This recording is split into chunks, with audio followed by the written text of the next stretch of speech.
in the gathering dusk of a European evening, where shadows lengthen across weathered stone and the last light catches on crumbling battlements, there exists a whisper that speaks of devotion transformed into legend.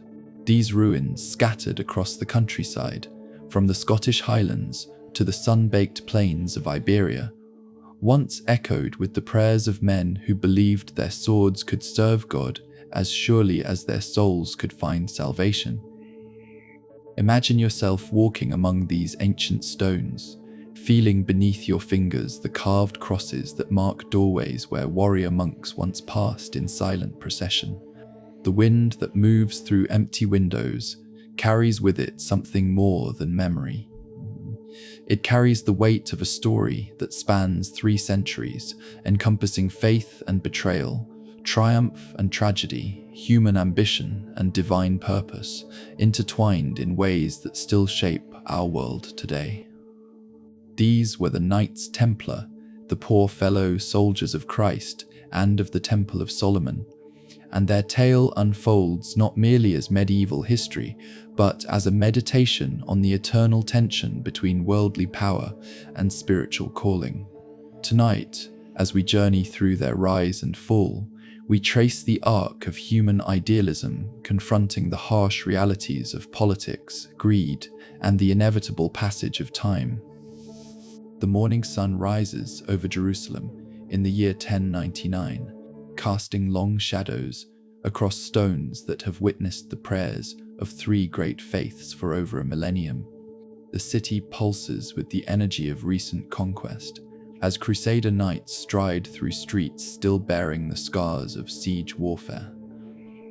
Latin prayers mingle with the calls of merchants hawking their wares, while the scent of frankincense from newly consecrated Christian chapels drifts on desert winds that have carried the hopes and fears of countless pilgrims. Picture yourself standing at the Damascus Gate as dawn breaks, watching the steady stream of Christian pilgrims entering the holy city for the first time in nearly 5 centuries of Islamic rule. Their faces shine with wonder and exhaustion. Wonder at finally reaching the destination of their arduous journey. Exhaustion from months of travel across perilous mountain passes and bandit-infested roads. Some weep openly as they glimpse the Church of the Holy Sepulchre in the distance. Others fall to their knees on the very stones where tradition holds that Christ walked in his final hours. Yet beneath this spiritual euphoria lies a harsh reality that grows more apparent with each passing day. The Crusader victory has created a Christian kingdom in the heart of the Islamic world, but maintaining it requires constant vigilance against enemies who view this conquest not as divine victory, but as foreign occupation. The newly established Kingdom of Jerusalem stretches precariously along the eastern Mediterranean coast, its survival dependent on a steady flow of reinforcements and supplies from Europe. Reinforcements that must traverse thousands of miles of increasingly hostile territory. It is into this complex landscape that 9 French knights arrive in the winter of 1019, led by a minor nobleman named Hugh de Payens. These are not the great lords who conquered Jerusalem, nor the wealthy barons who now carve out principalities in the Levant. They are knights of modest means, driven not by dreams of earthly glory, but by a simple recognition of desperate need.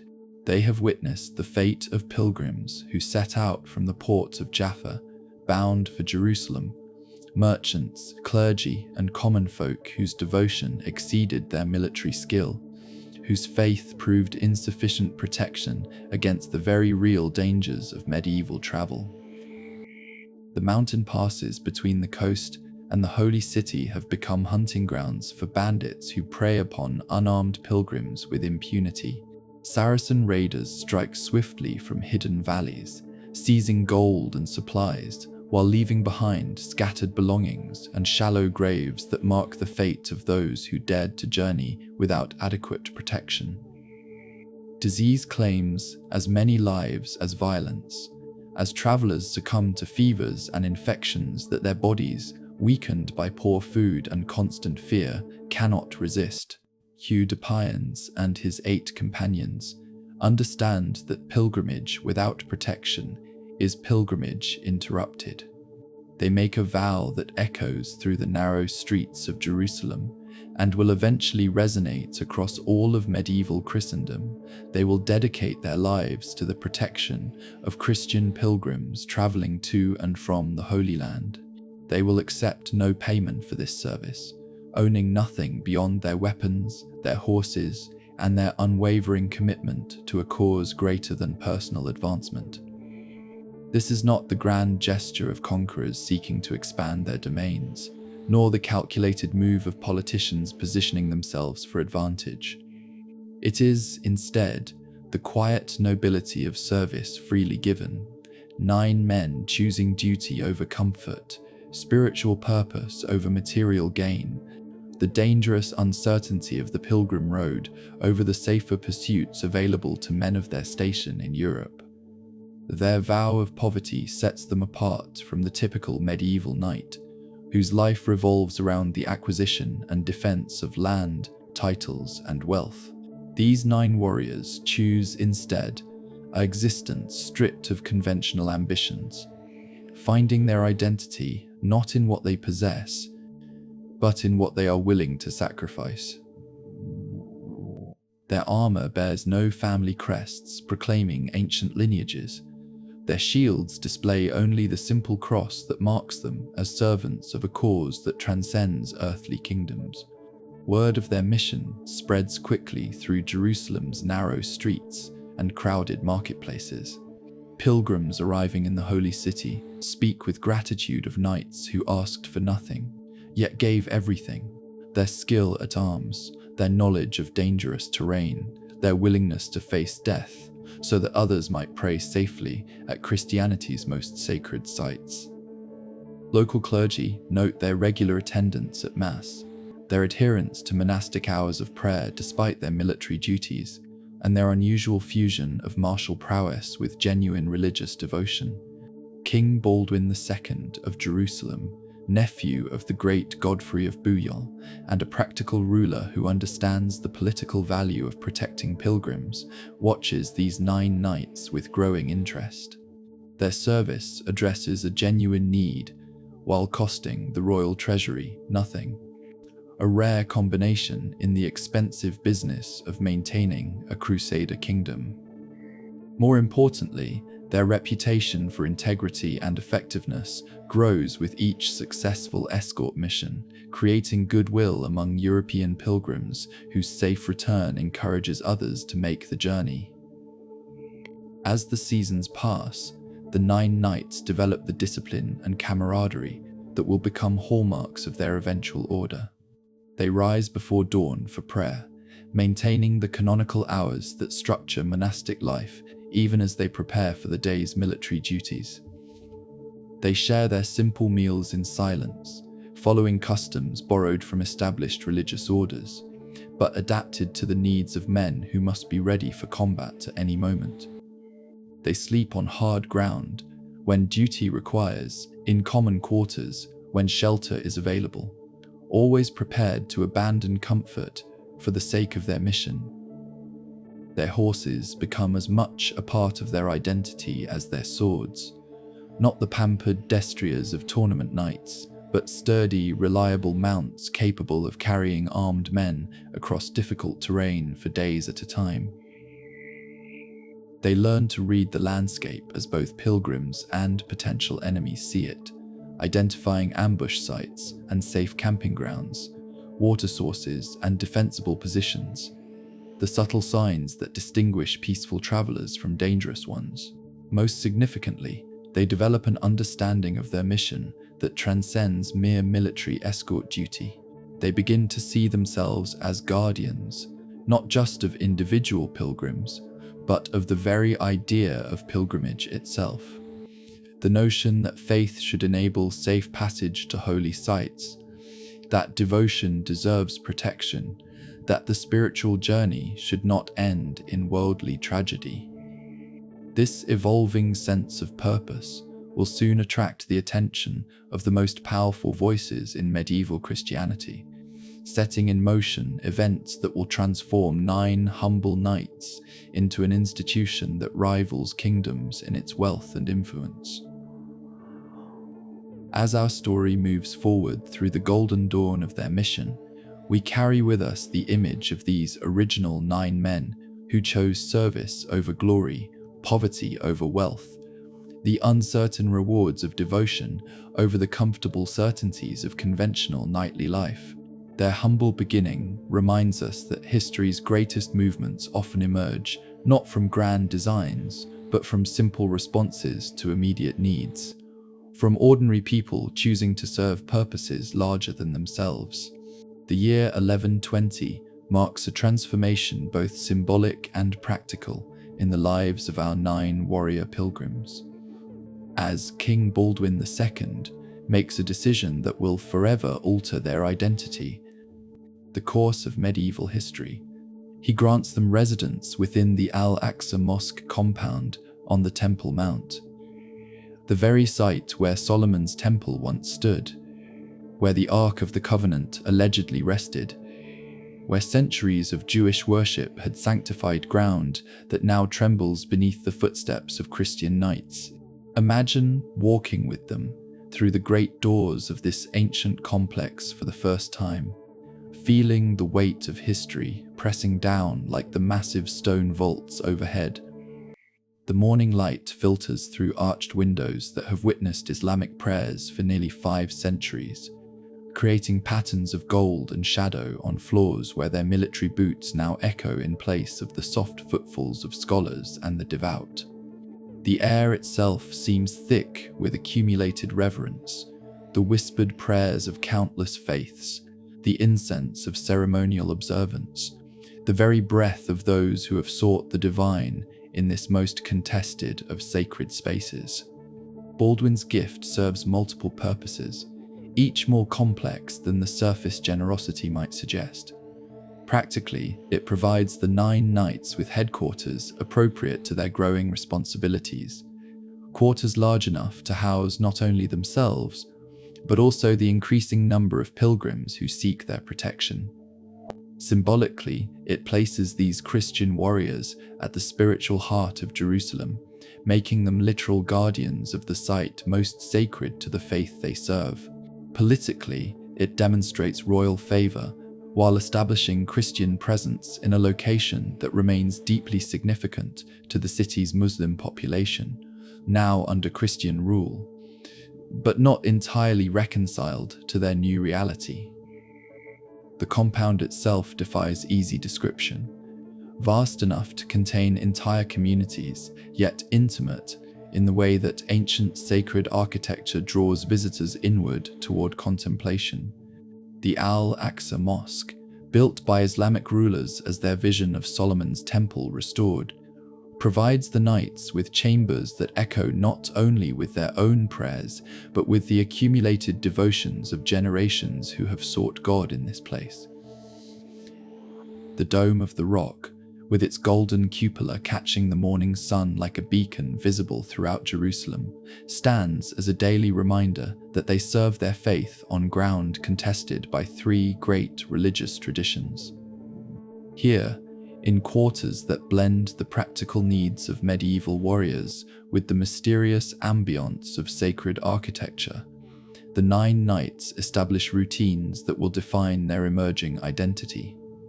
Their day begins before dawn with matins, the first of the canonical hours that structure monastic life, their voices joining in Latin chants that rise toward vaulted ceilings which have heard Arabic prayers for centuries.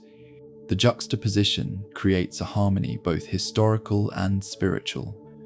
Christian devotion layered over Islamic architecture built upon Jewish holy ground, a physical embodiment of Jerusalem's complex religious heritage.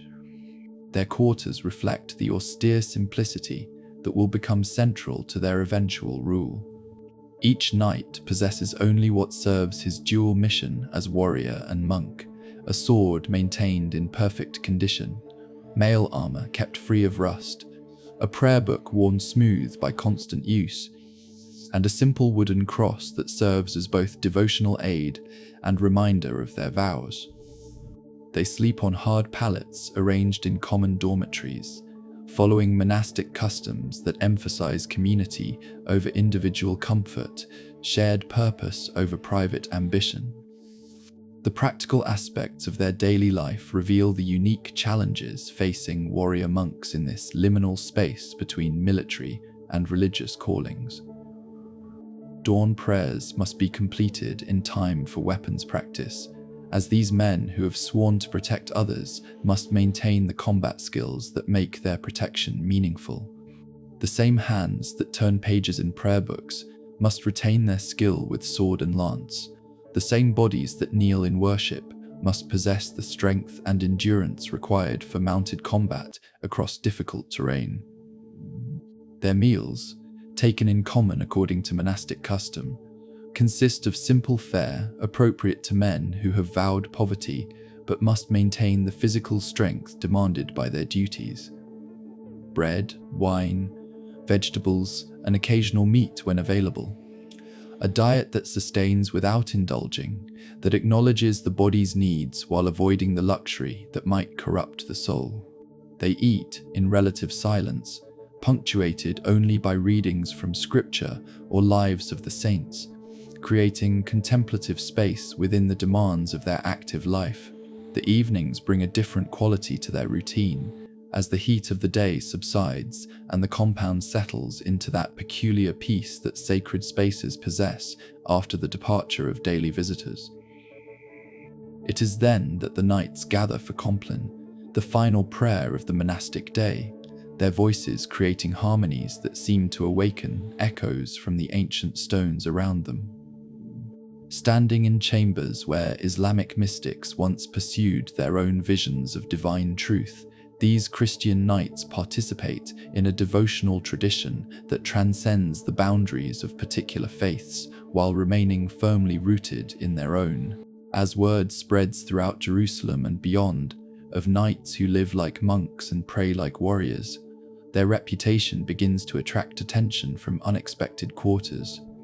Visiting clergy note their unusual fusion of martial prowess with genuine religious devotion, while secular nobles observe their effectiveness in protecting pilgrims without seeking the typical rewards of military service. Most significantly, their growing fame reaches the ears of church authorities in Europe who possess both the theological sophistication to understand their unique mission and the political influence to provide formal recognition and support. The transformation from informal brotherhood to recognized religious order begins here, in these chambers, where they develop the discipline and identity that will soon require formal definition.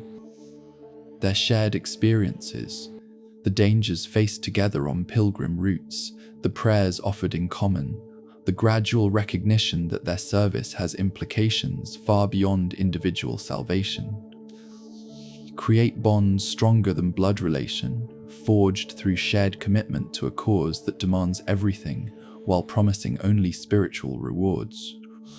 Their horses, stabled within the compound, receive care that reflects both practical necessity and symbolic significance.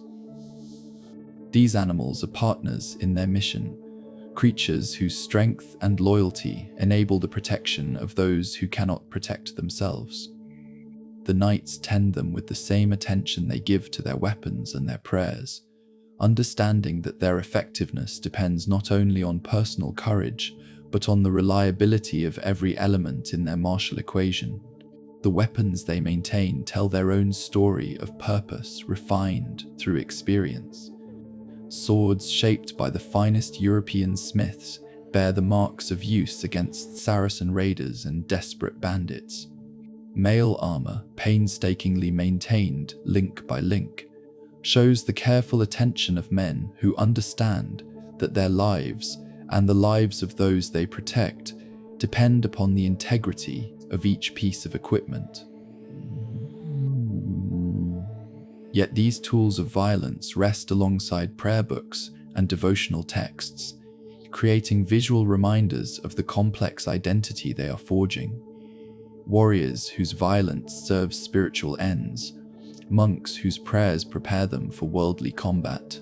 As seasons pass within the Temple Mount compound, the 9 knights gradually recognize that their mission has implications extending far beyond their original intention to protect pilgrims. They are creating something new in the medieval world, a fusion of monastic devotion with military capability that challenges traditional boundaries between religious and secular life. Their success in this unprecedented experiment will soon attract the attention of the most influential voices in European Christianity, setting in motion the formal recognition that will transform their humble brotherhood into one of history's most powerful institutions. The sacred ground beneath their feet whispers of permanence, of purposes that transcend individual lives and particular generations. Here, where the Ark once rested and Islamic prayers once rose toward heaven, Christian knights are writing a new chapter in the long story of faith seeking expression through human institutions. Their quarters within this ancient compound represent more than mere convenience. They embody the emergence of a new form of religious life, one that will soon reshape the relationship between church and warfare, devotion and power, individual salvation and institutional authority. In the cool halls of the Abbey of Clairvaux, where morning mist clings to Gothic arches and the rhythmic chanting of monks creates a constant undercurrent of devotion, one man possesses the spiritual authority to transform 9 humble knights into an institution that will reshape medieval Christianity. Bernard of Clairvaux, mystic, theologian, and the most influential religious voice of his generation, bends over a letter from the East that will change the course of history. Bernard represents everything that medieval Europe considers holy, a man who has chosen absolute poverty yet commands the attention of kings, an ascetic whose words carry more weight than armies, a contemplative whose visions of divine truth translate into practical policies that govern earthly kingdoms. When he writes, popes listen. When he speaks, crusades are launched. When he endorses a cause, that cause finds support from the highest levels of church hierarchy to the humblest parish churches scattered across the Christian world. The letter from Hugh de Payens reaches Bernard through networks of correspondence that connect the scattered outposts of medieval Christendom like threads in an invisible web. It describes not grand conquests or political victories, but something far more precious to the Cistercian abbot's mind: genuine service offered without expectation of worldly reward, military prowess dedicated to spiritual ends. Warriors who have discovered that violence can serve holy purposes when properly directed and motivated. Imagine Bernard in his simple cell, reading by candlelight that flickers across pages describing knights who live like monks and fight like angels. Here is something that resolves a theological tension that has troubled Christian thinkers for centuries: the apparent contradiction between Christ's teachings of peace and the violent realities of defending the faith in a world where enemies threaten not only political boundaries, but the very survival of Christian communities in the Holy Land. The concept that emerges from Bernard's contemplation will revolutionize medieval Christianity's understanding of warfare and sanctity. He envisions a new knighthood that transcends the traditional medieval warrior class, with its focus on personal glory, family honor, and material advancement. These knights serve not earthly lords, but the King of Heaven. They seek not worldly rewards, but spiritual salvation. They fight not from hatred or greed, but from love of God and neighbor. Bernard's theological innovation transforms the moral calculus of violence itself. Traditional Christian teaching had struggled with the question of whether followers of Christ could ever legitimately take life, even in defense of innocent victims. Augustine and other church fathers had developed theories of just war, but these remained somewhat theoretical, difficult to apply to the messy realities of medieval conflict where political and religious motives intertwined in complex ways. The Templars, as Bernard understands them, represent something entirely new. Warriors whose violence is not merely permitted but sanctified. Men who can kill without sin because their killing serves divine purposes. Soldiers who face death without fear. This is not the grudging acceptance of necessary evil, but the enthusiastic endorsement of violence transformed into sacrament. Bernard's endorsement, when it comes, carries the weight of absolute spiritual authority. He writes of knights who wear white mantles symbolizing the purity of their intentions, who live in poverty while serving the wealthiest of causes. The salvation of Christian souls seeking access to the Holy Land. His elegant Latin prose transforms rough warriors into angelic servants, military service into monastic vocation, the brutal necessities of medieval warfare into acts of worship. The practical implications of Bernard's support extend far beyond theological validation. His endorsement opens doors to papal recognition, noble patronage, and popular enthusiasm throughout Europe. When the most influential spiritual voice of the age declares that supporting the poor fellow soldiers of Christ is equivalent to supporting Christ himself, donations begin flowing from sources that might otherwise remain closed to military enterprises.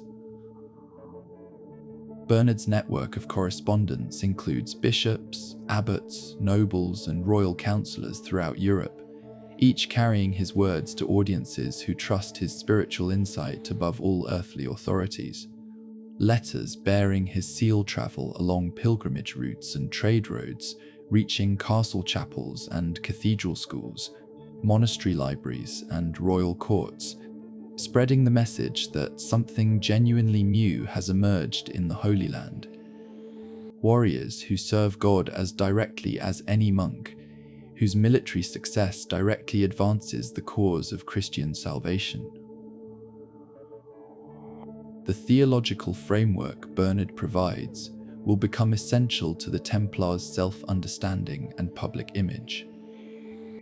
They are not merely soldiers who happen to be devout Christians, nor are they monks who happen to possess military skills.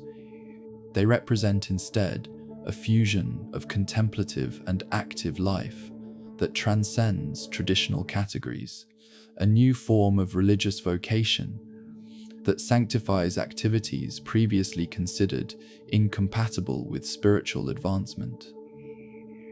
Bernard's vision of the new knighthood resonates deeply with medieval audiences, hungry for meaning that transcends the narrow confines of feudal obligation and material ambition.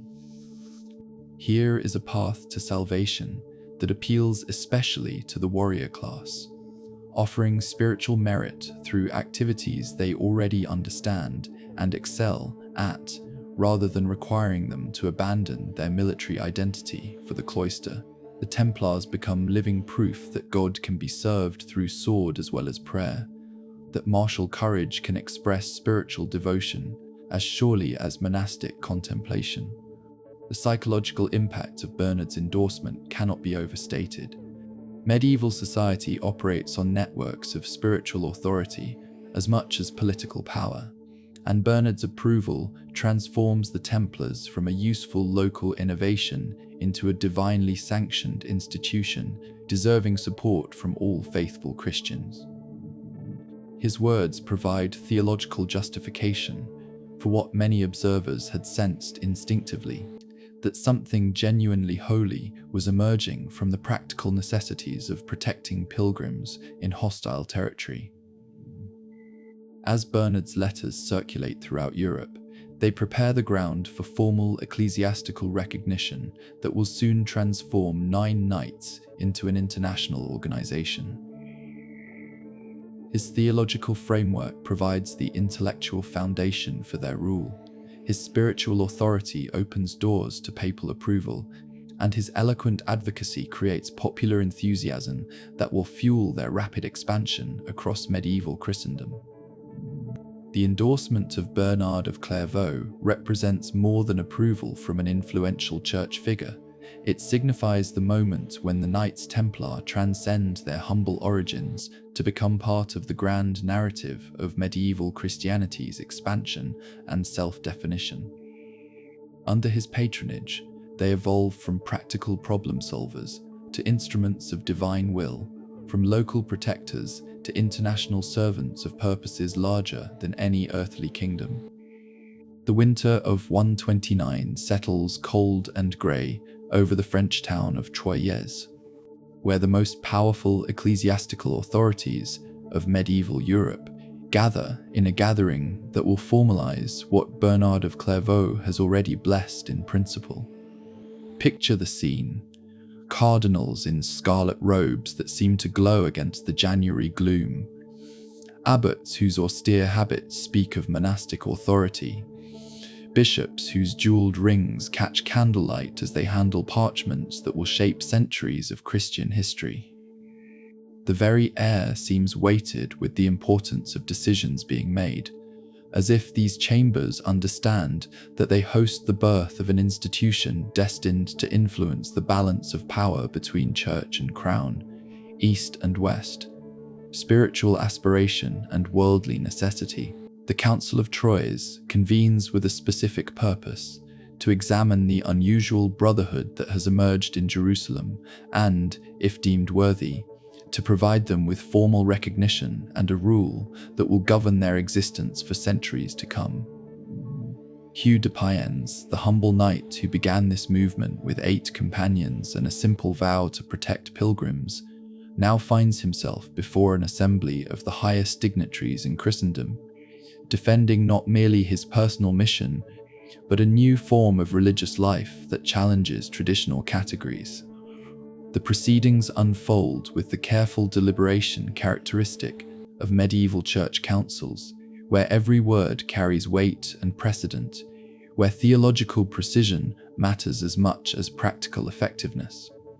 The assembled prelates question Hugh extensively about the daily life of his knights, their vows of poverty and chastity, their military effectiveness, their relationship with existing church authorities, and their long-term intentions for serving the Christian cause in the Holy Land. What emerges from these discussions is recognition that the Templars represent something genuinely innovative in medieval Christianity.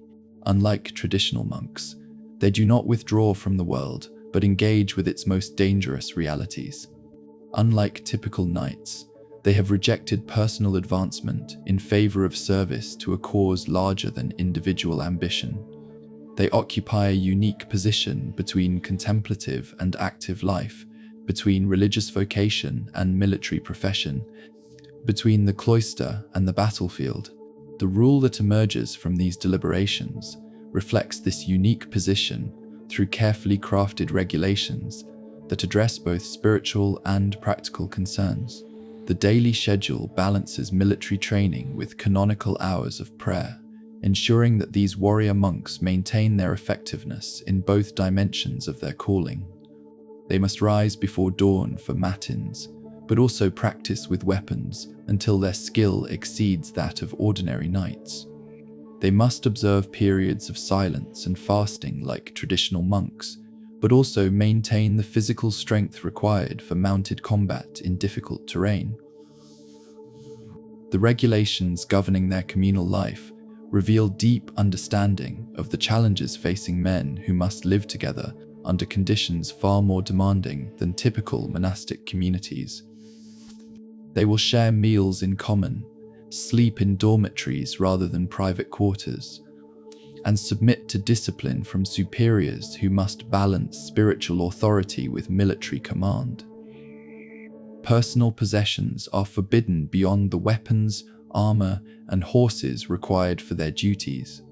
A radical commitment to poverty that ensures their loyalty cannot be compromised by material self-interest. The rule addresses practical concerns that would never arise in traditional monasteries but prove crucial for warrior monks operating in hostile territory. It specifies the quality of horses they may use, sufficient for their duties but not luxurious, the weapons they may carry, appropriate for defense but not for personal aggrandizement, and the manner in which they should conduct themselves when interacting with secular authorities who might seek to exploit their services for purely political purposes. Most significantly, the Council grants the Templars privileges that set them apart from all other medieval institutions. They will answer directly to the Pope himself, exempt from the authority of local bishops who might compromise their independence through competing loyalties or political pressures. They may have their own priests and conduct their own religious services, ensuring that their spiritual needs can be met without relying on clergy who might not understand their unique mission. They may collect tithes and receive donations directly, creating financial independence that will prove crucial to their rapid expansion across Europe. The theological framework underlying these practical arrangements reflects Bernard of Clairvaux's influence and the Council's recognition that traditional categories of religious life require expansion to accommodate new forms of Christian service. The Templars are formally recognized as a religious order whose members take the traditional monastic vows of poverty, chastity, and obedience, but whose specific calling involves activities usually considered incompatible with religious life.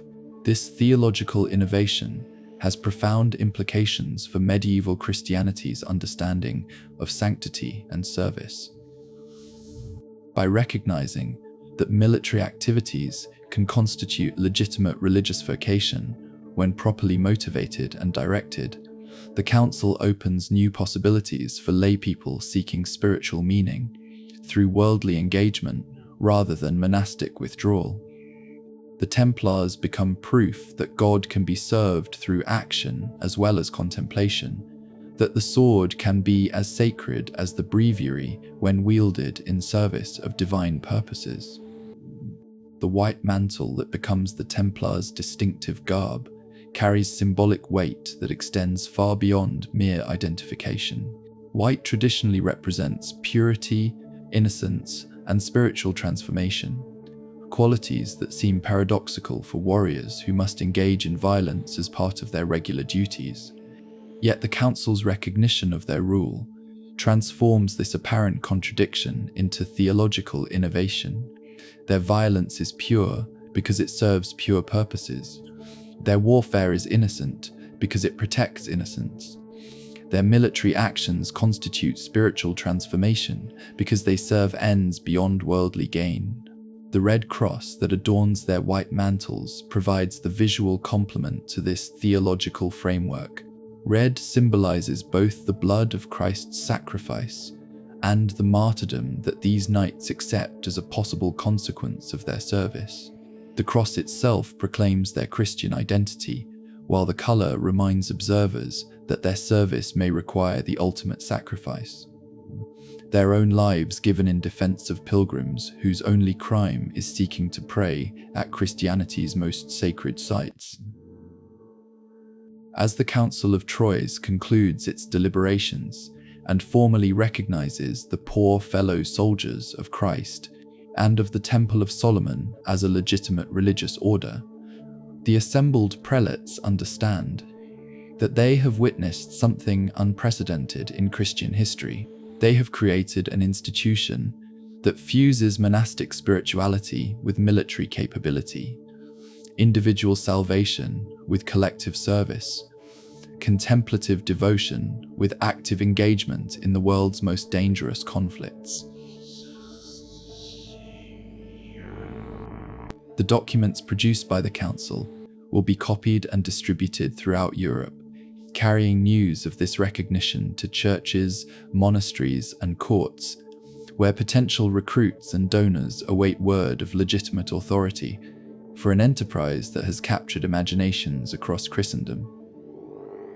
The formal rule provides the legal foundation for rapid expansion, while the theological framework offers intellectual justification for supporting an organization that serves both worldly and spiritual purposes. The transformation is complete. 9 humble knights who began with nothing more than good intentions and personal courage now possess formal recognition from the highest authorities in medieval Christianity, a detailed rule that will govern their expansion, and privileges that place them beyond the reach of local authorities who might compromise their independence. The stage is set for growth that will transform them from a small brotherhood into one of medieval Europe's most powerful institutions, possessing wealth that rivals kingdoms and influence that extends from the humblest parish churches to the papal court itself. Across the rolling hills of medieval Europe, a quiet revolution begins to unfold as news of the Council of Troyes travels along ancient Roman roads and newly established pilgrimage routes. In castle halls where evening fires cast dancing shadows on stone walls, nobles gather to hear accounts of warrior monks who serve God through sword and prayer alike.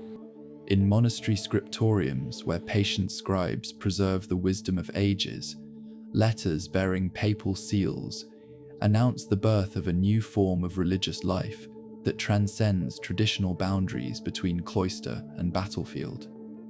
The white mantle, with its distinctive red cross, becomes a symbol that resonates across a continent hungry for meaning that bridges the gap between worldly necessity and spiritual aspiration. The response exceeds even Bernard of Clairvaux's optimistic expectations. Within months of formal recognition, donations begin flowing to the Templars from sources that stretch across the social spectrum of medieval society. Great lords offer entire estates, calculating that supporting God's warriors will earn both spiritual merit and practical advantages in their own territorial disputes. Merchants contribute gold earned from trade routes that increasingly depend on the security the Templars provide in dangerous regions.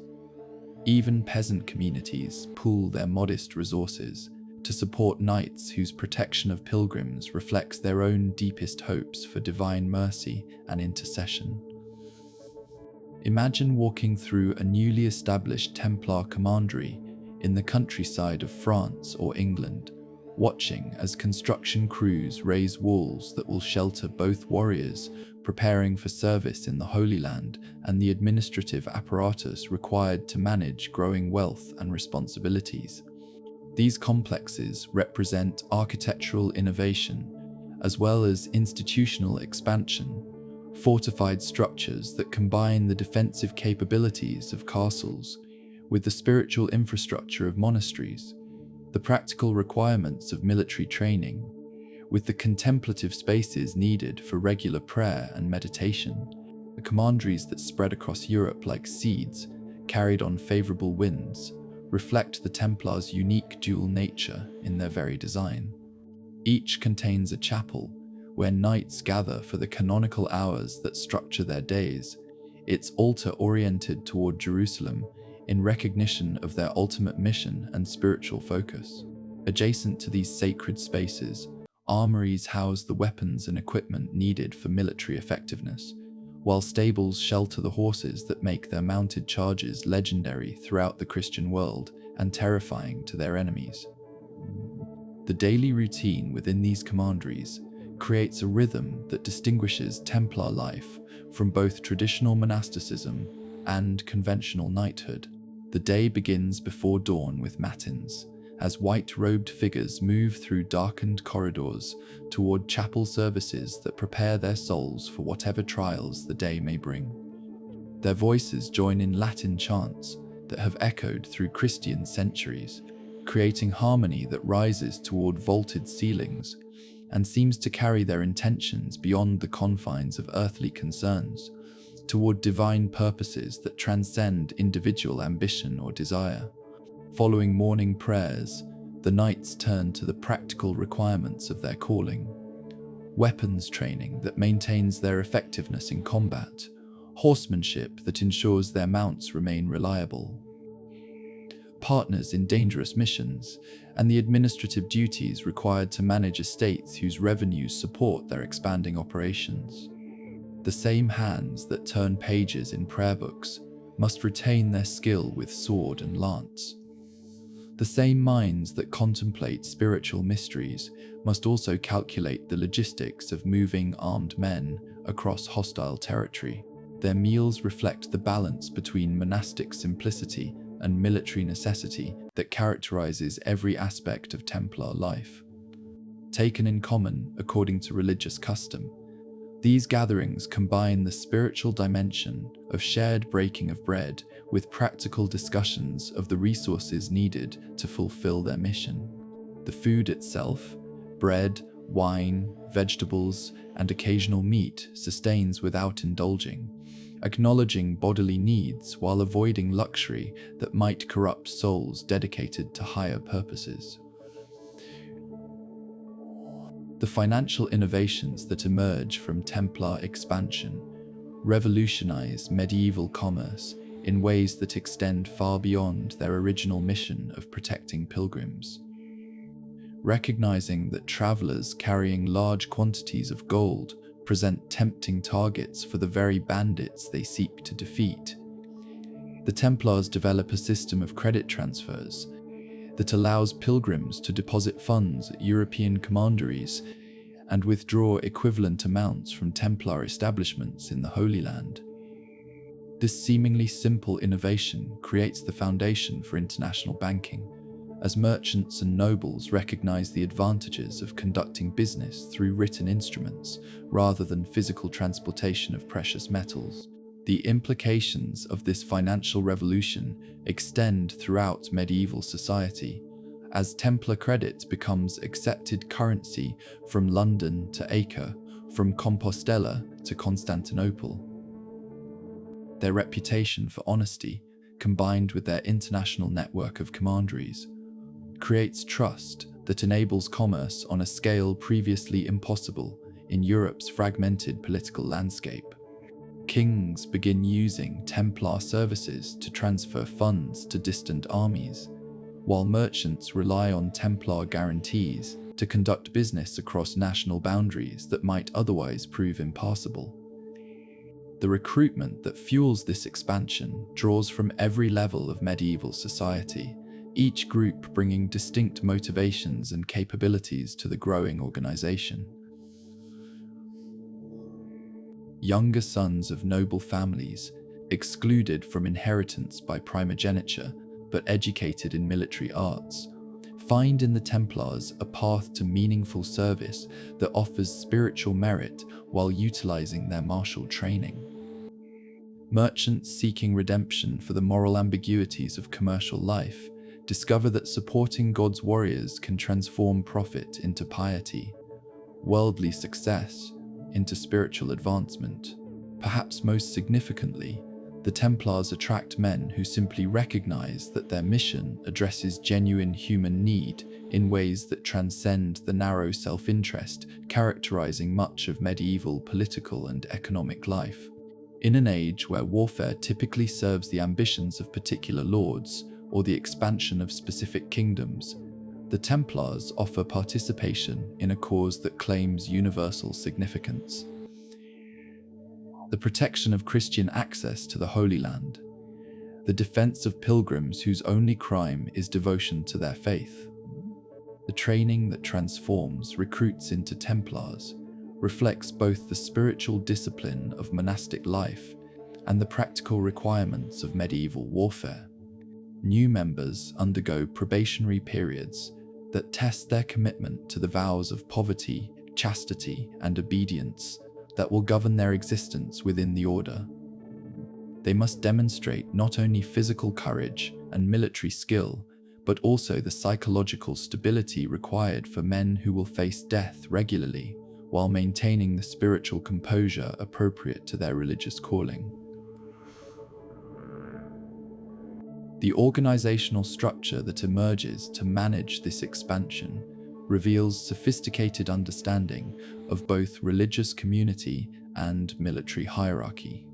At the apex stands the Grand Master, elected for life by the Order's knights, and possessing authority that rivals kings while remaining bound by the rule and the counsel of his brothers.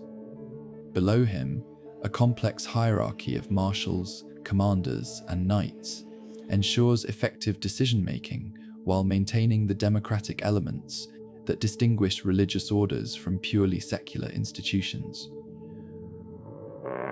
Regional commanders oversee the administration of commanderies within specific territories, balancing the need for local adaptation with adherence to common standards that maintain the Order's identity across vast distances and diverse political contexts. These leaders must possess diplomatic skills equal to their military capabilities as they negotiate with secular authorities who view the Templars' growing power with mixtures of admiration, gratitude, and suspicion. The wealth that accumulates through donations and successful financial operations creates both opportunities and challenges for an organization founded on principles of individual poverty. While individual knights own nothing beyond their basic necessities, the Order itself becomes one of medieval Europe's largest landowners, controlling estates that generate revenues sufficient to maintain castles in the Holy Land, support armies in the field, and fund the administrative apparatus required for international operations. This paradox of corporate wealth coexisting with individual poverty reflects the theological sophistication that underlies the Templar experiment.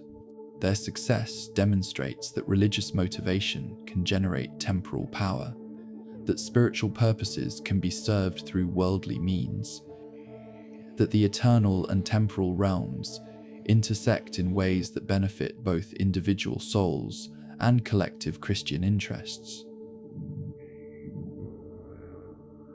The white mantle spreads not merely as military uniform, but as symbol of possibilities that transcend traditional boundaries between sacred and secular, contemplative and active, individual salvation and collective service. As the 12th century progresses, and Templar commanderies dot the European landscape like fortified monuments to successful innovation, observers throughout Christendom recognize that they witness something unprecedented in medieval history.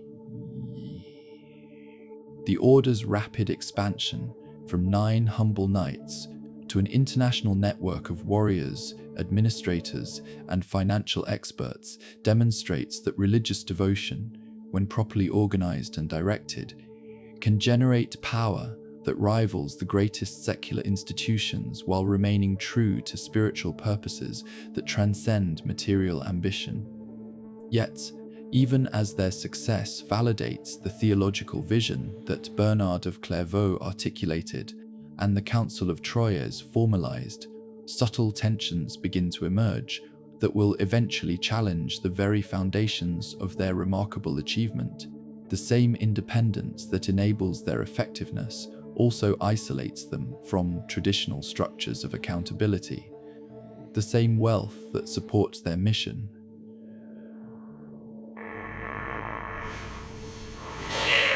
For now, however, such concerns remain overshadowed by the evident success of their primary mission. The white mantle continues to spread across Europe, carried by men who have found in service to others a path to their own salvation, who have discovered in the protection of pilgrims a calling that satisfies both martial honor and spiritual aspiration. Their commanderies rise like beacons of hope in a landscape often darkened by warfare, famine, and political chaos, offering proof that human institutions can sometimes transcend the limitations of individual ambition to serve purposes worthy of divine blessing. In the harsh light of the Levantine sun, where ancient stones radiate heat that seems to rise from the very foundations of the earth, The true nature of the Templar calling reveals itself not in the comfortable commanderies of Europe, but on battlefields where faith meets steel and eternity balances on the edge of a sword. Here, in the contested lands between Christian and Muslim territories, the warrior monks demonstrate that their theological innovations translate into military effectiveness that reshapes the balance of power in the medieval world's most crucial theatre of conflict. The morning ritual of arming begins before dawn, as sergeants assist knights in donning the mail hauberks that will determine whether they survive the day's combat. Each link of metal has been individually inspected and maintained, for these men understand that their lives and the success of their mission depend upon the integrity of equipment as much as personal courage. The weight of full armor, sometimes exceeding 60 pounds, becomes as familiar as their own skin, the restriction of movement balanced by the protection that enables them to charge into combat situations that would prove fatal to less well-equipped warriors. Their destriers, the great warhorses that carry them into battle, represent partnerships forged through countless hours of training that transform rider and mount into single instruments of devastating military force. These animals, bred for size and aggression, stand nearly 6 feet at the shoulder and possess the strength to carry an armed knight at full gallop across terrain that would exhaust lesser horses. The bond between Templar and destrier transcends mere utility. These creatures become extensions of their rider's will, responding to leg pressure and weight shifts that allow hands to remain free for weapons while maintaining perfect control over movement and direction. The Templar charge, when it comes, strikes enemy formations with impact that contemporary chroniclers struggle to adequately describe. Picture the moment when trumpets sound the attack, and a line of white-mantled knights levels lances in perfect unison, spurring their destriers toward enemy positions with the disciplined fury of men who believe death in battle guarantees immediate entry into paradise. The earth trembles beneath hundreds of hoofbeats, moving in coordinated rhythm, while the Beauzayant, their distinctive black and white banner, streams overhead, like a symbol of divine judgment made manifest in earthly conflict. The psychological effect of their appearance on medieval battlefields cannot be overstated. Enemy forces, already facing the practical challenge of mounted knights in heavy armor, must also contend with warriors who show no fear of death because they view martyrdom as spiritual victory. The combination of superior equipment, rigorous training, and absolute commitment to their cause creates combat effectiveness that transcends the sum of its individual components, transforming ordinary military encounters into confrontations between fundamentally different understanding of life, death, and ultimate purpose. Their fortress architecture reflects this fusion of spiritual purpose with military necessity, as Templar engineers develop defensive innovations that maximize the advantages of limited numbers against numerically superior enemies. Castles like Crac des Chevaliers rise from strategic hilltops, like stone prayers made manifest. Their concentric walls and carefully designed approaches creating killing fields that channel attacking forces into positions where small numbers of defenders can inflict devastating casualties while remaining relatively safe themselves. Within these fortress walls, daily life maintains the rhythm of monastic observance, even under conditions of constant military alert. The canonical hours continue to structure their days, with prayers offered in castle chapels that echo with the harmonies of men who may face death before evening comes. Yet these same voices that chant Latin psalms also coordinate the practical requirements of siege warfare, the distribution of arrows, the maintenance of catapults, The constant vigilance required to detect the approach of enemies who regard these Christian strongholds as obstacles to be eliminated through whatever means necessary. The military innovations that emerge from Templar experience influence medieval warfare far beyond their own immediate operations. Their emphasis on disciplined cavalry charges inspires imitation throughout European armies, while their fortress designs become models copied across the Crusader states and eventually throughout Western Europe. Most significantly, their fusion of individual martial prowess with collective tactical coordination demonstrates advantages of military organization that transcends traditional feudal relationships based on personal loyalty to particular lords. Their relationships with other military orders in the Holy Land create both cooperation and competition that drives continuous innovation in military techniques and strategic thinking. The Hospitallers, with their primary focus on medical care for pilgrims, bring different perspectives to common challenges, while secular military leaders contribute practical experience unburdened by religious considerations. The resulting exchange of ideas produces military effectiveness that none could achieve independently, creating synergies that benefit the entire Christian presence in the Levant. The siege warfare that dominates military operations in the Crusader states requires particular adaptations of traditional European combat techniques, as Templar knights learn to fight effectively in circumstances that emphasize defensive endurance over offensive mobility. The same men who excel at devastating cavalry charges must also master the patient disciplines of fortress defense, maintaining alertness during months-long sieges while managing limited resources under conditions of extreme stress. Their engineering capabilities extend beyond fortress construction to include siege techniques that enable them to take enemy strongholds when circumstances require offensive operations. Templar engineers study Islamic military technology with the same attention they give to European innovations, adapting catapult designs, siege tower construction, and undermining techniques that prove effective against different types of fortification. This technical expertise, combined with their religious motivation and military discipline, makes them valuable allies for any Christian leader planning major military operations. The Battle of Montgisard, fought in November 1177, demonstrates the devastating effectiveness of Templar military capabilities when properly coordinated with other Christian forces. Here, a young King Baldwin IV of Jerusalem, despite suffering from leprosy that limits his personal participation in combat, leads a combined force that includes a significant Templar contingent against Saladin's much larger army.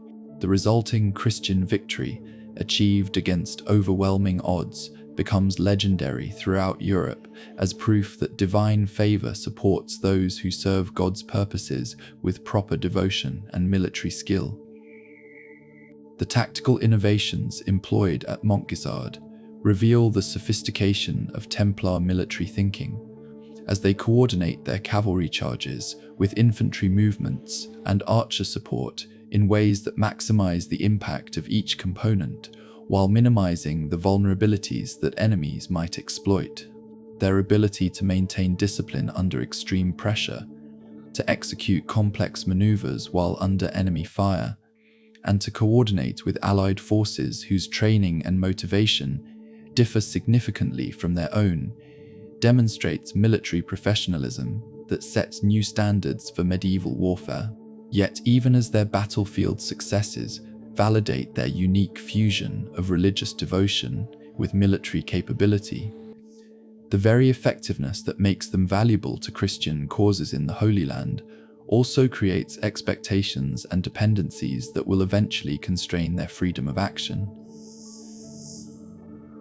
Kings and nobles who benefit from Templar military support begin to view them as resources to be deployed rather than autonomous agents serving purposes larger than particular political interests.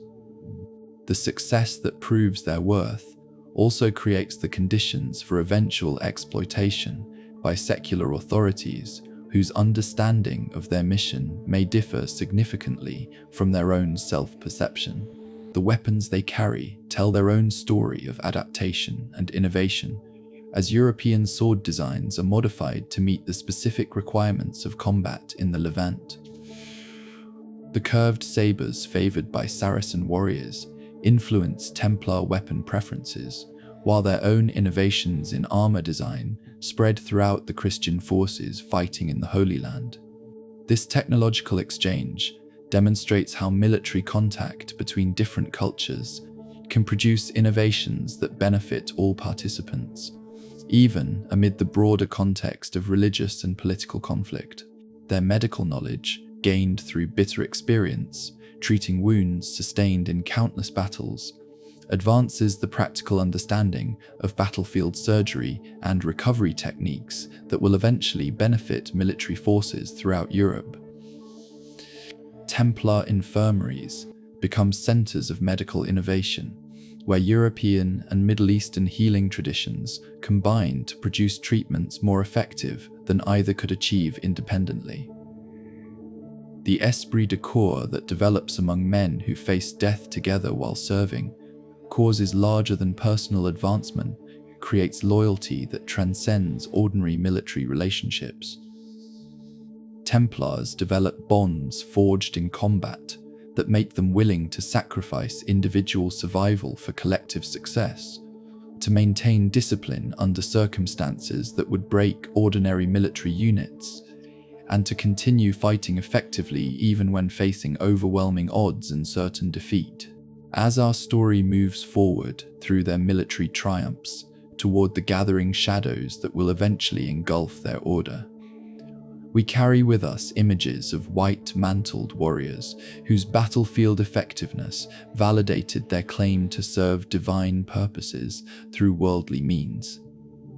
Their success in combat proves that religious motivation, when properly organized and directed, can generate military capabilities that transcend those available to purely secular forces, while their innovations in tactics, fortification, and military organization influence warfare throughout the medieval world and beyond. In the shadowed halls of Templar strongholds, where candlelight flickers across ancient stones and the weight of accumulated secrets seems to press down like the very air itself, the inner workings of the order reveal complexities that extend far beyond the public image of warrior monks serving God through sword and prayer. Here, in chambers where only the highest-ranking brothers are permitted entry, the true governance of medieval Christianity's most powerful military order unfolds through rituals, hierarchies, and practices that will eventually fuel centuries of speculation about hidden knowledge and mysterious purposes. The office of Grand Master represents the apex of Templar authority, a position that combines the spiritual leadership of a monastic superior with the temporal power of a medieval lord commanding vast resources across multiple kingdoms. Picture Jacques de Molay in his final years, walking through the corridors of the Order's headquarters, with the measured pace of a man who carries responsibility for thousands of lives and the success or failure of Christianity's most ambitious experiment in religious warfare. His authority extends from the humblest sergeant brothers maintaining horses in European commanderies to the most senior knights defending fortress walls in the Holy Land. Yet his power remains circumscribed by the rule that governs all Templar life and the collective wisdom of brothers whose voices must be heard in matters of supreme importance. The election of each Grand Master follows procedures that blend democratic principles with divine guidance, as Knight Brothers gather in solemn assembly to choose the man who will lead them through whatever trials await. These are not political conventions driven by personal ambition or factional interests, but sacred gatherings where participants understand that their decision affects not only the Order's temporal success, but the spiritual welfare of every brother who has committed his life to their collective mission. The prayers that precede voting create atmosphere thick with the sense of divine presence, while the deliberations that follow reveal the practical wisdom accumulated through decades of experience in both monastery and battlefield. Gerard de Riedefort, one of the more controversial figures to hold the office of Grand Master, demonstrates how individual personality can shape institutional destiny in ways that transcend formal authority structures. His aggressive approach to military operations and his willingness to challenge the political calculations of secular leaders reflect one interpretation of Templar independence, while his tragic end at the Battle of Hattin reveals the dangers inherent in leadership that prioritizes immediate action over long-term strategic thinking. His legacy reminds us that even the most carefully constructed institutions depend ultimately upon the wisdom and character of those entrusted with their guidance. The hierarchical structure beneath the Grand Master reflects both military necessity and monastic tradition, creating chains of command that ensure effective decision-making, while maintaining the collegial elements that distinguish religious orders from purely secular organizations. The Marshal, responsible for military operations and the training that maintains Templar combat effectiveness, must possess not only personal courage and tactical skill, but also the administrative capabilities required to coordinate complex logistical operations across vast distances. His decisions regarding equipment, training methods, and strategic deployment directly affect the Order's ability to fulfill its primary mission of protecting Christian interests in hostile territory. The Treasurer, managing resources that rival those of major kingdoms, faces challenges that require both spiritual discipline and practical expertise in finance, trade, and property management. The same vow of poverty that governs his personal life also ensures his incorruptibility in handling wealth that could easily tempt men with lesser commitments to higher purposes.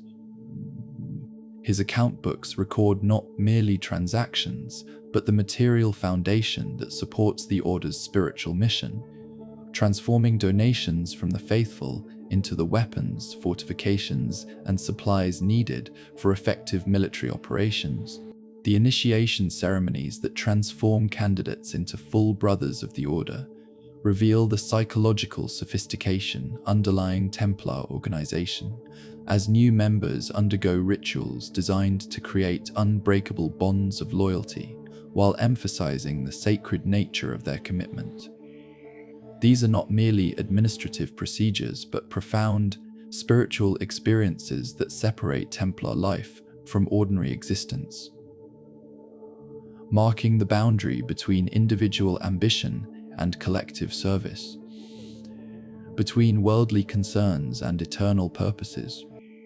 The secrecy surrounding these ceremonies serves multiple practical purposes, beyond the spiritual significance that participants themselves understand.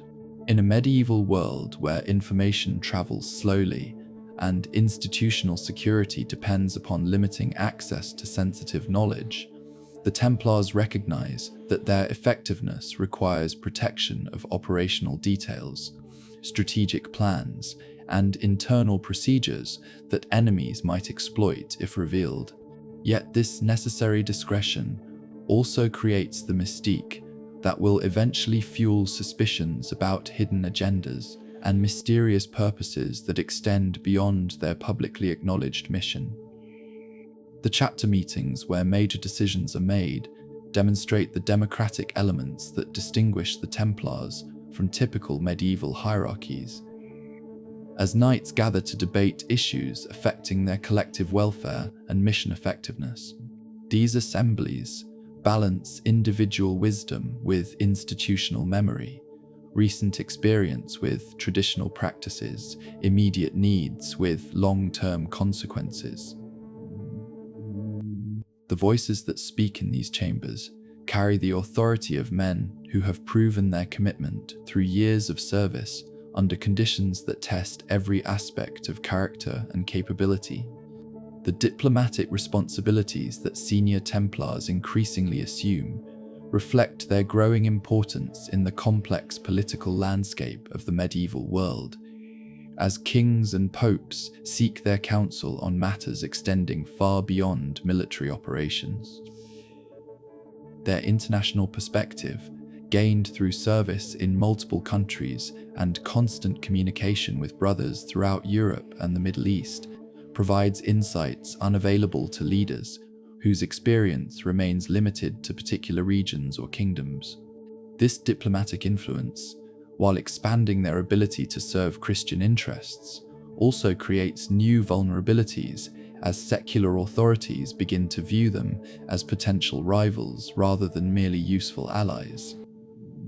The financial innovations that emerge from Templar operations create wealth management techniques that will eventually transform medieval commerce, as their credit systems and international transfers demonstrate advantages of standardized procedures and institutional reliability over traditional methods dependent upon personal relationships and local customs.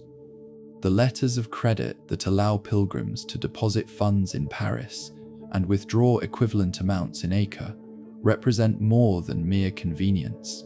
They embody trust in institutional integrity that transcends national boundaries and political loyalties. The architectural projects overseen by Templar engineers reveal aesthetic sensibilities that complement their military and financial capabilities, as their churches and commanderies blend practical functionality with spiritual beauty in ways that inspire both devotion and confidence.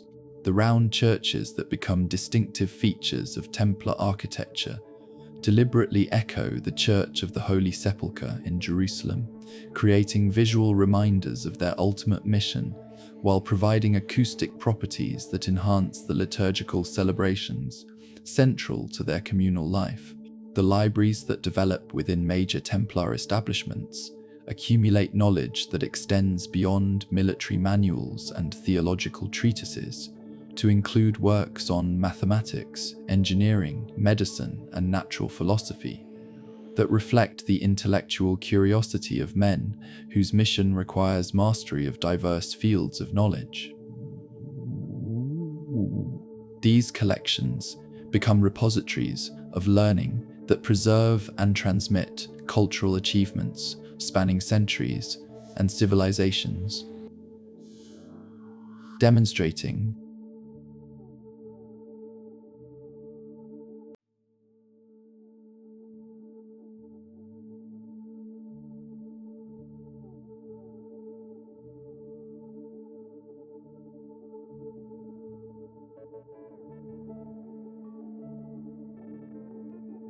the relationships between senior Templars and the secular clergy reveal both cooperation and tension, as traditional church hierarchies adapt to the reality of an autonomous religious order whose authority derives directly from papal recognition rather than episcopal supervision.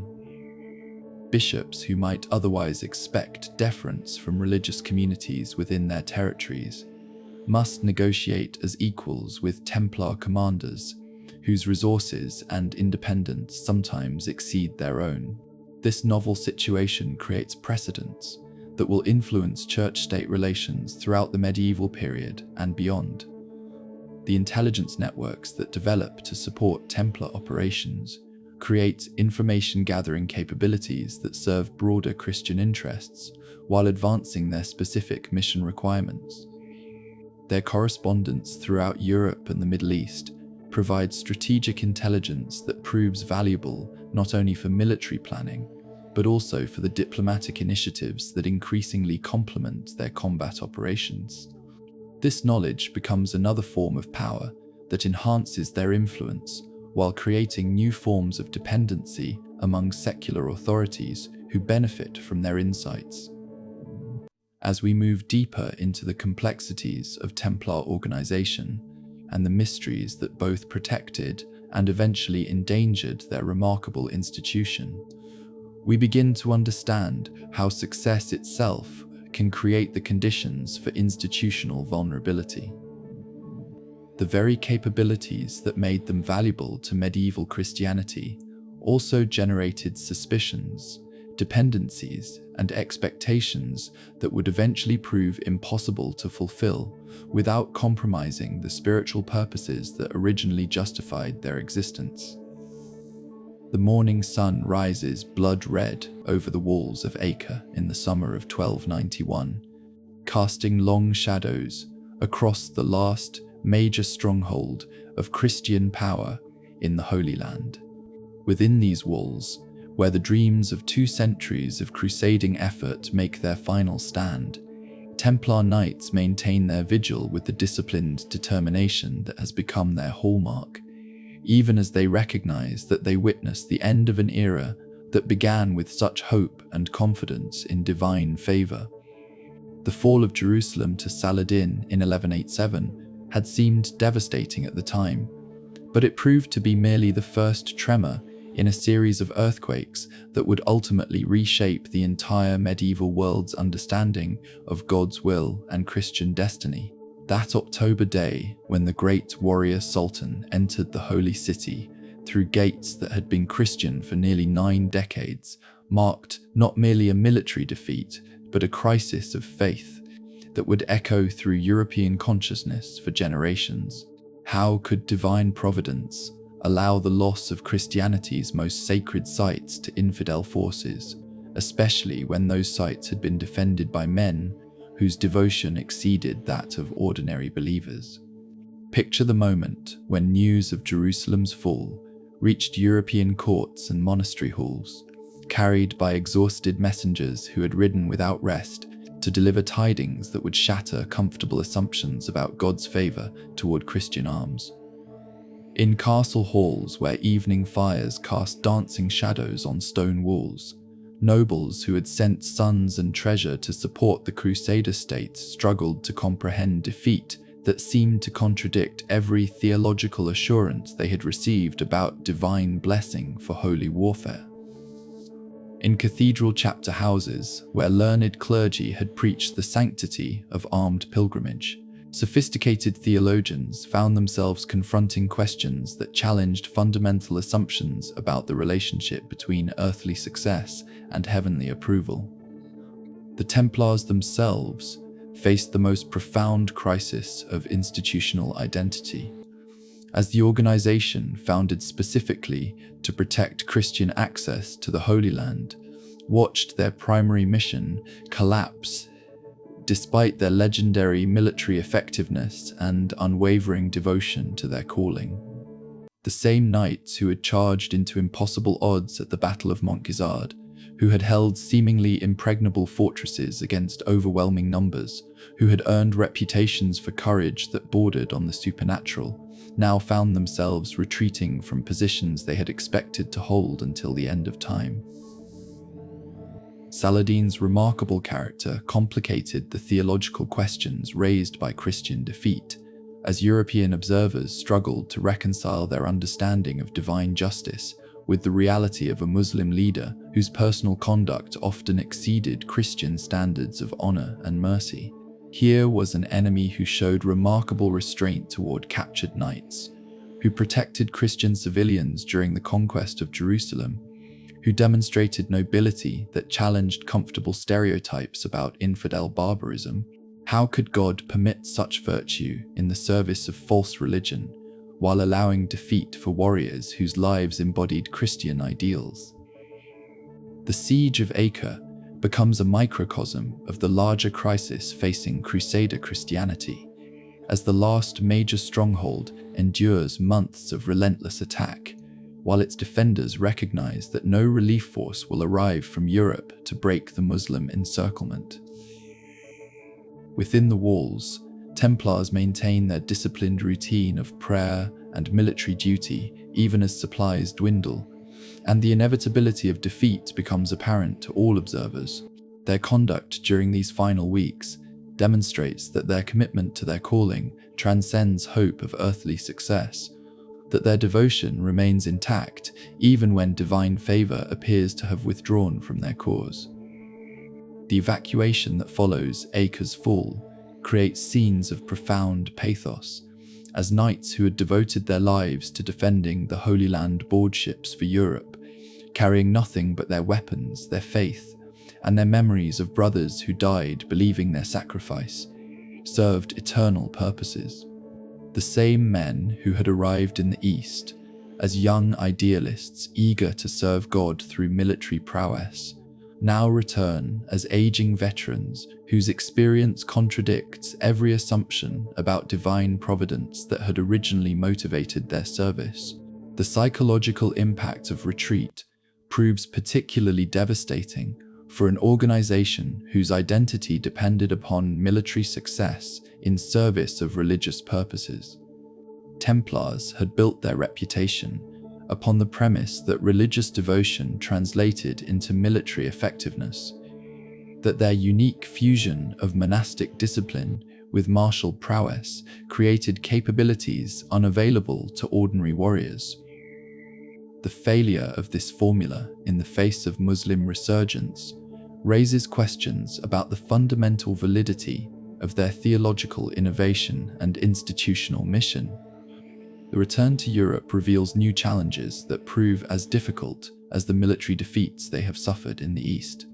The same commanderies that had seemed like staging areas for eternal service in the Holy Land now appear as mere estate management operations, their military training facilities reduced to preparation for conflicts that lack the cosmic significance of defending Christian access to sacred sites.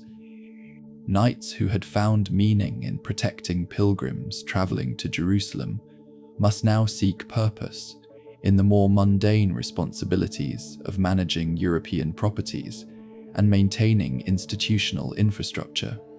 The financial obligations that expansion had created continue to demand resources even after the mission that justified them has effectively ended, creating internal tensions between the practical requirements of institutional survival and the spiritual purposes that had originally motivated Templar service.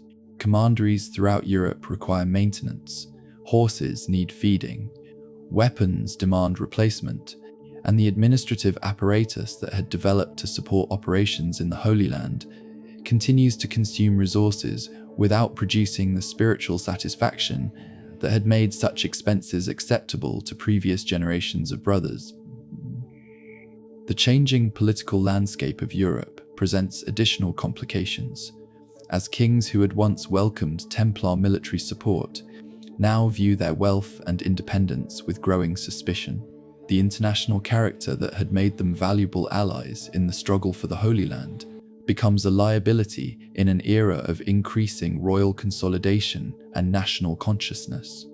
Rulers who are working to centralize authority within their kingdoms find the presence of an autonomous military organization, answerable only to the Pope, increasingly problematic.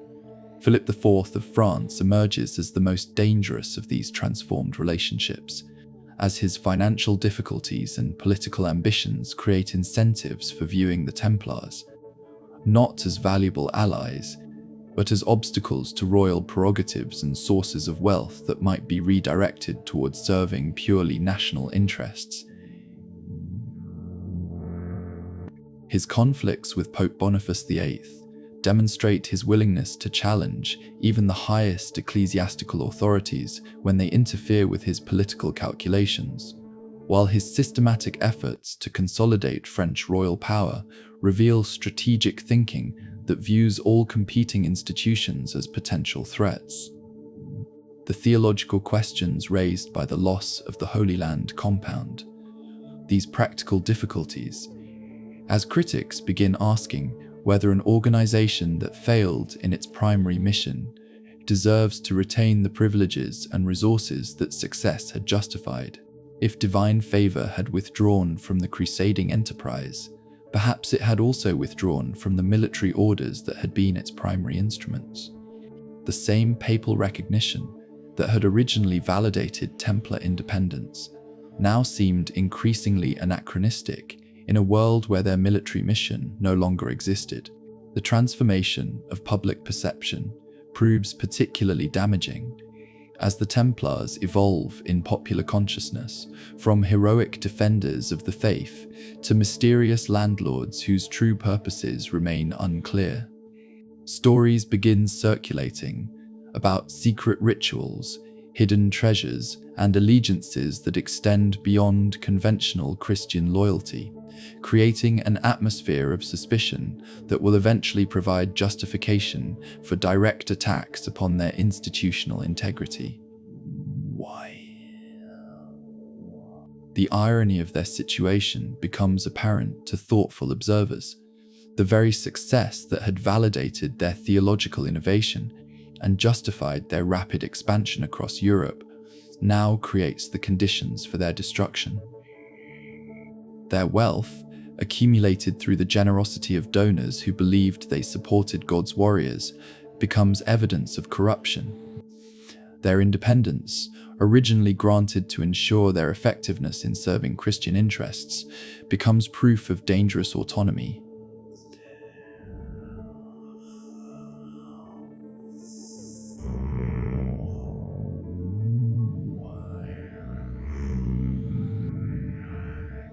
The internal debates that develop within the order reflect these external pressures, as brothers struggle to adapt their mission to changed circumstances while maintaining the spiritual integrity that had originally justified their existence.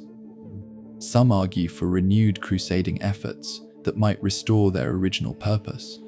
Others advocate for adaptation to European political realities that might preserve their institutional survival. Still others retreat into purely spiritual concerns that might transcend worldly success or failure.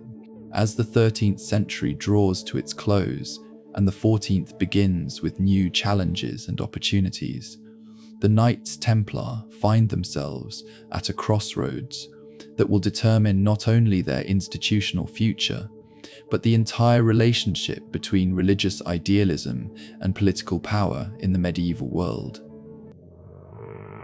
The tide that once carried them toward glory and influence has turned, and they must navigate currents that threaten to overwhelm even the most skillful institutional leadership. In the royal chambers of the Louvre, where tapestries depicting the glorious deeds of French kings hang in golden candlelight, and the very air seems weighted with the ambitions of centuries, Philip IV sits contemplating a problem that threatens to destroy his reign before he can achieve the greatness he believes destiny has reserved for him. The year is 1305, and the most calculating monarch of his generation faces financial pressures that would humble a lesser ruler. Debts that mount like storm clouds gathering on the horizon of royal authority, and the growing recognition that conventional solutions will prove inadequate to the unprecedented challenges confronting the French crown. Philip the Fair, as history will remember him, possesses the physical beauty that medieval chroniclers consider evidence of divine favor. Tall, blonde, and possessed of the natural grace that makes nobles eager to serve, and commoners willing to follow. Yet beneath this attractive exterior beats the mind of a political calculator whose understanding of power transcends the feudal relationships that have traditionally governed European politics. He envisions a France unified under royal authority that brooks no competition from competing institutions, whether they represent foreign powers, ecclesiastical independence, or international organizations whose loyalties extend beyond national boundaries. The financial crisis that drives his calculations stems from military campaigns that have stretched the French royal treasury beyond its traditional capacity to sustain extended warfare. His conflicts with England over disputed territories in Gascony, his efforts to suppress Flemish resistance to French authority, and his determination to establish royal control over regions that have traditionally enjoyed semi-independence, have created expenses that exceed the revenues available through conventional medieval taxation. The feudal system that provides the foundation for royal authority also limits the king's ability to extract resources from subjects who possess traditional rights and privileges that constrain royal demands. His conflict with Pope Boniface VIII reveals both his willingness to challenge the highest ecclesiastical authorities and his understanding that successful political consolidation requires elimination of competing sources of authority within his kingdom. The confrontation at Anagni, where French agents humiliated the Pope in his own palace, demonstrates Philip's recognition that even spiritual authority must yield to royal prerogatives when they conflict with national interests. The death of Boniface shortly after this incident creates opportunities for French influence over papal policy that will prove crucial to Philip's ultimate plans. The election of Clement V as Pope in 1305 represents a diplomatic triumph that places a French prelate on the throne of Saint-Tand, Peter, and creates possibilities for cooperation between royal and papal authority that had seemed impossible under previous pontificates. Clement's decision to establish the papal court at Avignon, rather than Rome, signals the beginning of what will become known as the Babylonian captivity of the papacy, an era when the highest ecclesiastical office serves French political interests more directly than at any previous period in Christian history. Within this context of financial crisis and expanding political ambition, Philip's attention turns increasingly toward the Knights Templar as both obstacle and opportunity in his grand design for French royal supremacy. Their wealth, accumulated through 2 centuries of pious donations and successful financial operations, represents resources that could solve his immediate fiscal problems while eliminating a potential military threat to royal authority. Their international character, with commanderies throughout Europe and primary loyalty to the Pope rather than any secular ruler, embodies exactly the kind of competing institution that Philip's vision of centralized monarchy cannot tolerate. The careful intelligence gathering that precedes Philip's attack reveals the methodical approach that characterizes all his major political operations, as royal agents systematically identify disgruntled former Templars willing to provide testimony against their former brothers.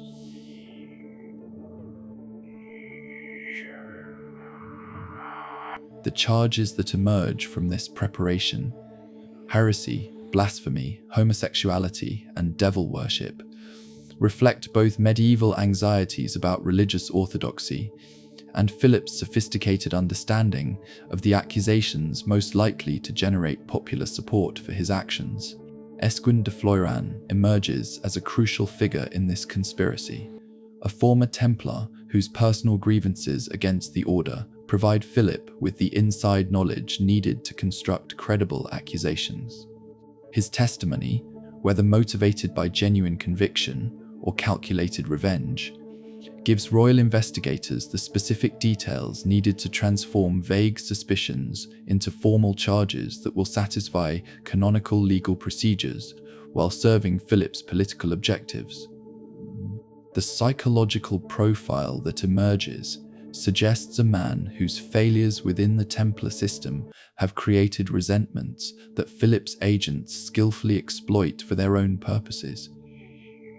The legal innovations that Philip employs reveal his understanding that successful attacks upon powerful institutions require careful attention to procedural legitimacy, as well as political effectiveness. He cannot simply seize Templar properties through royal decree without risking opposition from other European rulers who might view such actions as precedents threatening their own interests. Instead, he must construct a legal framework that presents his actions as serving Christian orthodoxy rather than French royal ambition.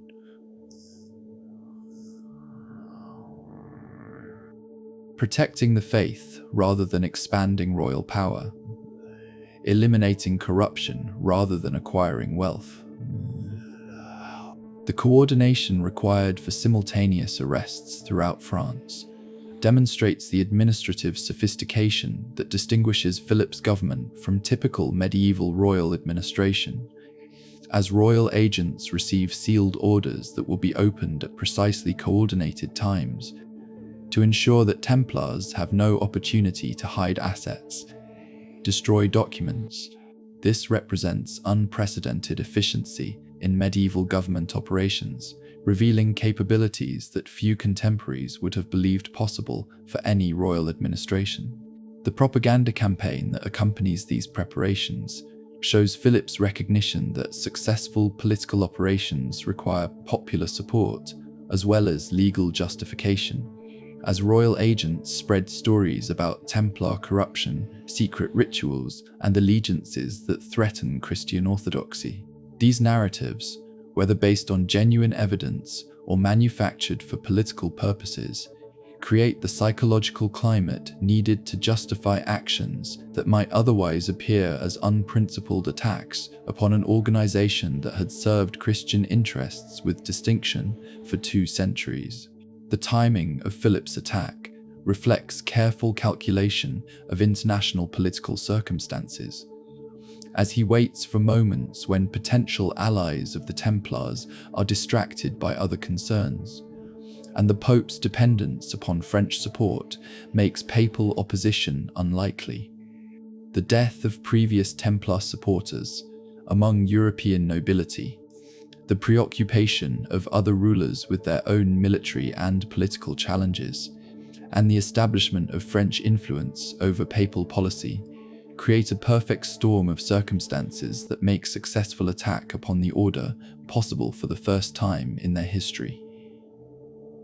The moral justification that Philip provides for his actions reveals the sophisticated understanding of medieval political thought that enables him to transform private ambition into public duty, royal greed into Christian service, political calculation into religious necessity. He presents himself not as an opportunistic monarch seeking to solve financial problems through theft, but as a defender of the faith acting to protect Christian orthodoxy from corruption that threatens the spiritual welfare of all believers. The international implications of Philip's planning extend far beyond France, as he recognizes that successful destruction of the Templars requires coordination with other European rulers who might otherwise provide refuge for fleeing knights or sanctuary for transferred assets.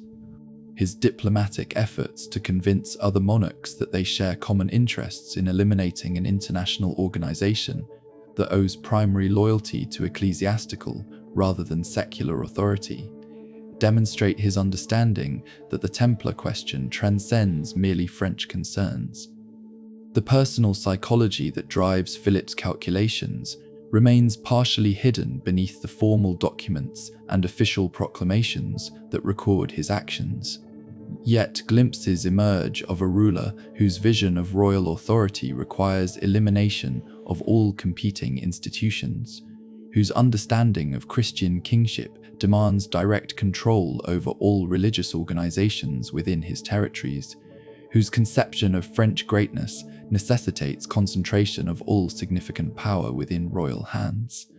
As October 13, 1307 approaches and Philip's preparations near completion, the stage is set for events that will shock medieval Europe and establish precedents for royal authority, that will influence the relationship between secular and ecclesiastical power for centuries to come. The King's Gambit, carefully planned and methodically executed, represents more than an attack upon a particular religious order. It embodies a new understanding of royal prerogatives that will reshape the entire structure of medieval political and religious authority. In the pre-dawn darkness of October 13, 1307, a conspiracy of unprecedented scope unfolded across the realm of France with the mechanical precision of a royal clockwork. Philip IV, known to history as Philip the Fair, had orchestrated what would become medieval Europe's most audacious act of institutional destruction, a synchronized assault upon the Knights Templar that would forever transform the relationship between temporal and spiritual authority.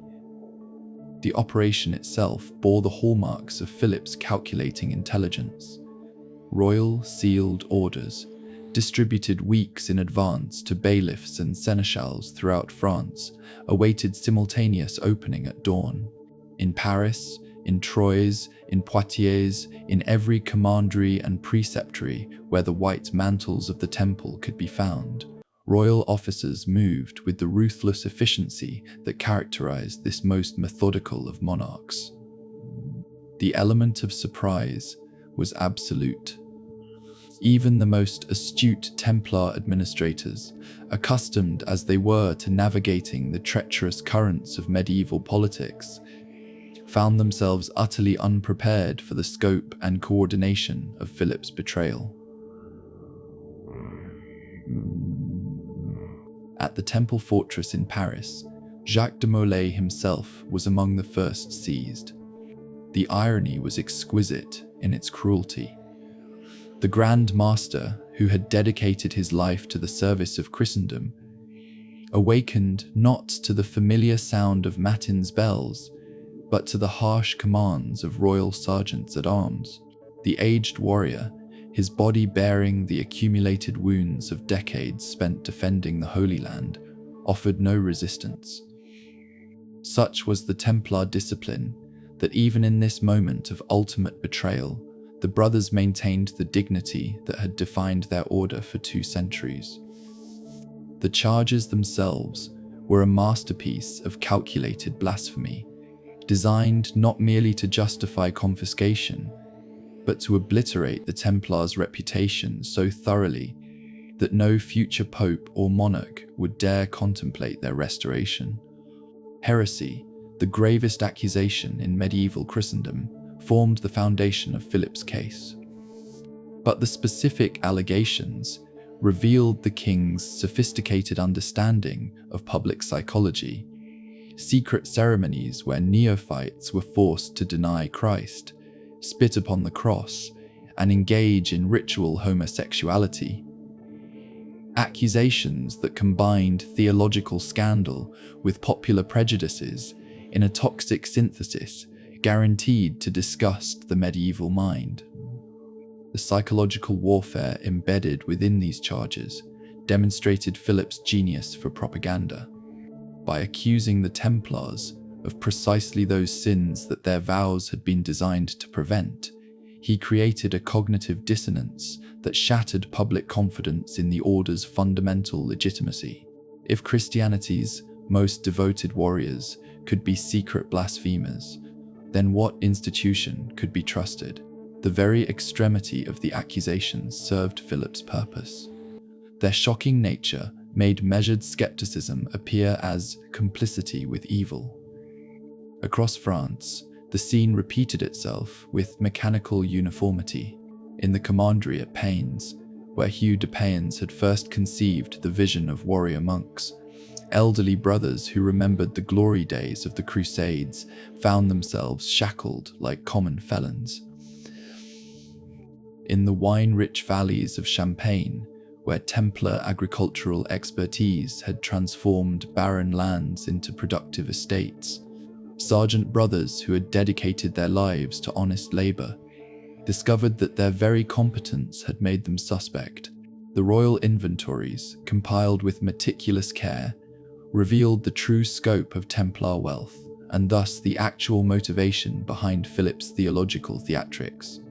The immediate aftermath of the arrests created a psychological shock that reverberated throughout European Christendom. Pope Clement V, residing in his gilded exile at Avignon, found himself confronted with a fait accompli that challenged the fundamental structures of medieval authority. Philip had not merely attacked a religious order, he had demonstrated that royal power, when sufficiently determined and skillfully applied, could override even the most sacred immunities of church law. The implications were revolutionary, If the Pope's most loyal military servants could be seized at royal pleasure, what remained of ecclesiastical independence? Yet, perhaps most poignant, was the human dimension of this calculated betrayal. Individual Templars, many of them aged veterans of the Crusades who had sacrificed their youth in service to what they believed was God's cause, now faced interrogators who presumed their guilt and demanded only the particulars of their confession. The psychological torture was as refined as it was cruel. These men, who had faced Saracen steel without flinching, were now confronted with accusations that made their entire life's work appear as a monstrous deception. The speed and thoroughness of Philip's operation also revealed the extent of his preparation. Former Templars, whether expelled for misconduct or simply disaffected by the order's discipline, had been cultivated as witnesses for months. Royal officials had studied Templar customs and ceremonies, transforming innocent rituals into sinister evidence through the alchemy of hostile interpretation. Even the Templars' very success, their wealth, their international connections, their independence from local authority, was recast as proof of their malevolent purposes. As news of the arrests spread beyond France's borders, the response revealed the complexity of medieval political relationships. Some rulers, like Edward II of England, initially defended the Templars, whether from genuine conviction or calculation that Philip's aggrandizement threatened the balance of European power. Others, recognizing the precedent Philip had established, began contemplating their own moves against autonomous religious institutions within their territories. The date itself, Friday the 13th, would acquire supernatural significance in popular memory, though this ominous association emerged gradually rather than immediately. Medieval consciousness, ever alert to divine signs and portents, would eventually interpret the choice of this date as evidence of Philip's diabolic inspiration. Yet the king himself, supremely confident in his own righteousness, saw only the practical advantages of coordinated surprise. In the Tower of the Temple in Paris, Jacques de Molay began what would become 7 years of imprisonment, legal manipulation, and physical degradation. The Grand Master, who had once commanded the respect of kings and sultans alike, now faced the humiliation of common criminality. Yet even in these first dark hours, as the magnitude of Philip's betrayal became apparent, de Molay maintained the dignified bearing that would transform his eventual martyrdom into moral victory. The Friday the 13th operation represented more than the beginning of the Templars' destruction. It marked the emergence of a new model of royal authority, one that would not hesitate to employ the weapons of religious orthodoxy in service of political ambition. Philip had demonstrated that in the new age dawning across Europe, institutional loyalty to abstract principles would prove no match for the concrete power of determined monarchy. The legal proceedings that followed the mass arrests of October 13th represented a perversion of justice, so systematic and thorough that they would forever alter the relationship between law and power in medieval Europe. Philip IV had not merely imprisoned the Knights Templar, he had created an entirely new form of judicial persecution, one that employed the mechanisms of canon law to serve the purposes of royal avarice while maintaining the facade of religious orthodoxy. The conditions of imprisonment themselves were designed to break both body and spirit with methodical precision. In the dungeons of royal castles throughout France, elderly Templars who had dedicated their lives to Christian service found themselves confined in cells barely large enough to accommodate a prone human form. The contrast was deliberately cruel. Men accustomed to the austere but dignified communal life of their commanderies were reduced to solitary confinement in conditions that would have shamed a common criminal. Inadequate food, insufficient warmth, and the absence of basic medical care transformed aged warriors into shuffling invalids whose very appearance would testify to their alleged moral corruption. The interrogation procedures represented Philip's most sophisticated innovation in the machinery of persecution. Drawing upon inquisitorial methods originally developed for combating genuine heresy, royal officials created a system that presumed guilt and demanded only the confession of predetermined crimes. The questions themselves were crafted with diabolical ingenuity, framed in such a manner that denial could be interpreted as obstinate pride, while admission opened pathways to ever more elaborate accusations. Templars were not asked whether they had committed blasphemy, but rather when and in what specific manner their blasphemous act had occurred. The application of torture, sanctioned by both royal authority and ecclesiastical procedure, revealed the fundamental corruption of the entire legal process. Pierre Dubois, Philip's legal theorist, had argued that the extraction of truth justified any means necessary, transforming the ancient principle of judicial restraint into its complete opposite. In the chambers beneath royal fortresses, elderly knights who had faced the swords of Saladin's warriors without yielding found their bodies broken by instruments designed not to kill, but to induce unbearable agony. The rack, the strappado, the application of burning coals to the soles of feet. These became the tools by which Philip's interrogators sought to transform honorable men into self-confessed criminals. Yet, perhaps most tragic, was the psychological dimension of this systematic destruction. Individual Templars, their minds clouded by pain and their judgment impaired by months of solitary confinement, began to question not merely their own innocence, but the fundamental nature of the order they had served. Under the relentless pressure of repeated interrogation, some began to wonder whether their secret ceremonies, innocent in intention, might indeed have contained elements susceptible to diabolical interpretation. The very loyalty that had made them formidable warriors now became a weapon in their persecutors' hands. Their desire to protect their brothers led them to confess to crimes they had never committed, rather than implicate others in their imagined guilt.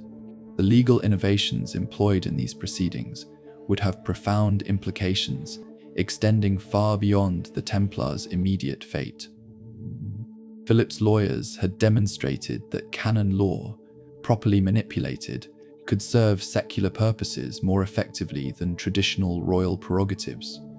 By casting temporal authority as the defender of religious orthodoxy, they had created a precedent whereby royal power could claim divine sanction for the most worldly objectives. The confiscation of Templar properties was thus transformed from simple theft into a sacred duty, the protection of Christendom from its most dangerous enemies. The role of confession within this corrupted legal framework deserves particular examination. In traditional canon law, confession represented the voluntary acknowledgement of sin, accompanied by genuine contrition and the intention of amendment. Philip's interrogators perverted this sacramental concept into a weapon of destruction, treating extracted admissions of guilt as evidence of criminal conspiracy, while ignoring the circumstances of their acquisition. Templars who confessed under torture were held to their admissions regardless of subsequent recantation, while those who maintained their innocence were deemed obstinate heretics deserving of enhanced punishment. The coordination between royal and ecclesiastical authorities in these proceedings revealed the extent to which Philip had succeeded in subordinating church interests to state purposes. Pope Clement V, theoretically the supreme authority over religious orders, found himself reduced to ratifying decisions already taken by royal officials. His bull Pastoralis Prae Eminentiae, ordering the arrest of Templars throughout Europe, represented not papal initiative, but papal acquiescence to accomplished facts. The shepherd had become the servant of the wolf. Individual testimonies from these proceedings, preserved in the records of the Inquisition, provide heartbreaking insights into the human cost of Philip's ambition. Geoffrey de Gonneval, preceptor of Aquitaine and Poitou, initially confessed under torture to denying Christ during his reception into the order, only to recant when brought before ecclesiastical commissioners, declaring that he would maintain his innocence even if he had to be burned for it. Such courage, displayed by broken old men in the face of certain death, transformed what Philip intended as evidence of Templar corruption into testimony to Templar virtue. The broader European response to these proceedings revealed the complex interplay between political calculation and genuine moral conviction that characterized medieval statecraft. Some rulers, like Edward II of England, initially resisted pressure to follow Philip's example, whether from skepticism about the charges or concern about the precedent being established. Others, recognizing the potential advantages of Philip's methods, began preparing their own moves against wealthy religious institutions within their territories. The Templars had become both victims and precedent, their destruction serving as a model for future exercises in sanctified confiscation. The temporal duration of these proceedings, stretching across 7 agonizing years, served Philip's purposes in multiple ways. The prolonged nature of the persecution maintained public attention on Templar alleged crimes while allowing royal officials time to systematically inventory and transfer Templar properties. More subtly, the extended legal process created the impression of careful deliberation and thorough investigation, masking the predetermined nature of the outcome beneath a facade of judicial propriety. As the trials dragged on, the physical and mental deterioration of the imprisoned Templars became increasingly apparent. Men who had once embodied the martial virtues of medieval Christianity were reduced to shadows of their former selves, their very appearance serving Philip's propaganda purposes by seeming to confirm their moral degradation. The transformation was as complete as it was deliberate. Proud warriors had been systematically reduced to broken penitents whose confessions would justify their own destruction. The legal precedents established during these proceedings would echo through centuries of European jurisprudence, legitimizing the use of religious orthodoxy as a weapon of political control. Philip had demonstrated that properly orchestrated persecution could destroy even the most powerful institutions while maintaining the appearance of lawful procedure. The machinery of justice had been transformed into an engine of destruction, its ancient principles perverted to serve the most worldly purposes while claiming divine sanction for temporal ambitions. On the evening of March 18, 1314, as twilight shadows lengthened across the Leur de la Cité, Jacques de Molay faced his final hour with a dignity that transformed personal destruction into moral victory.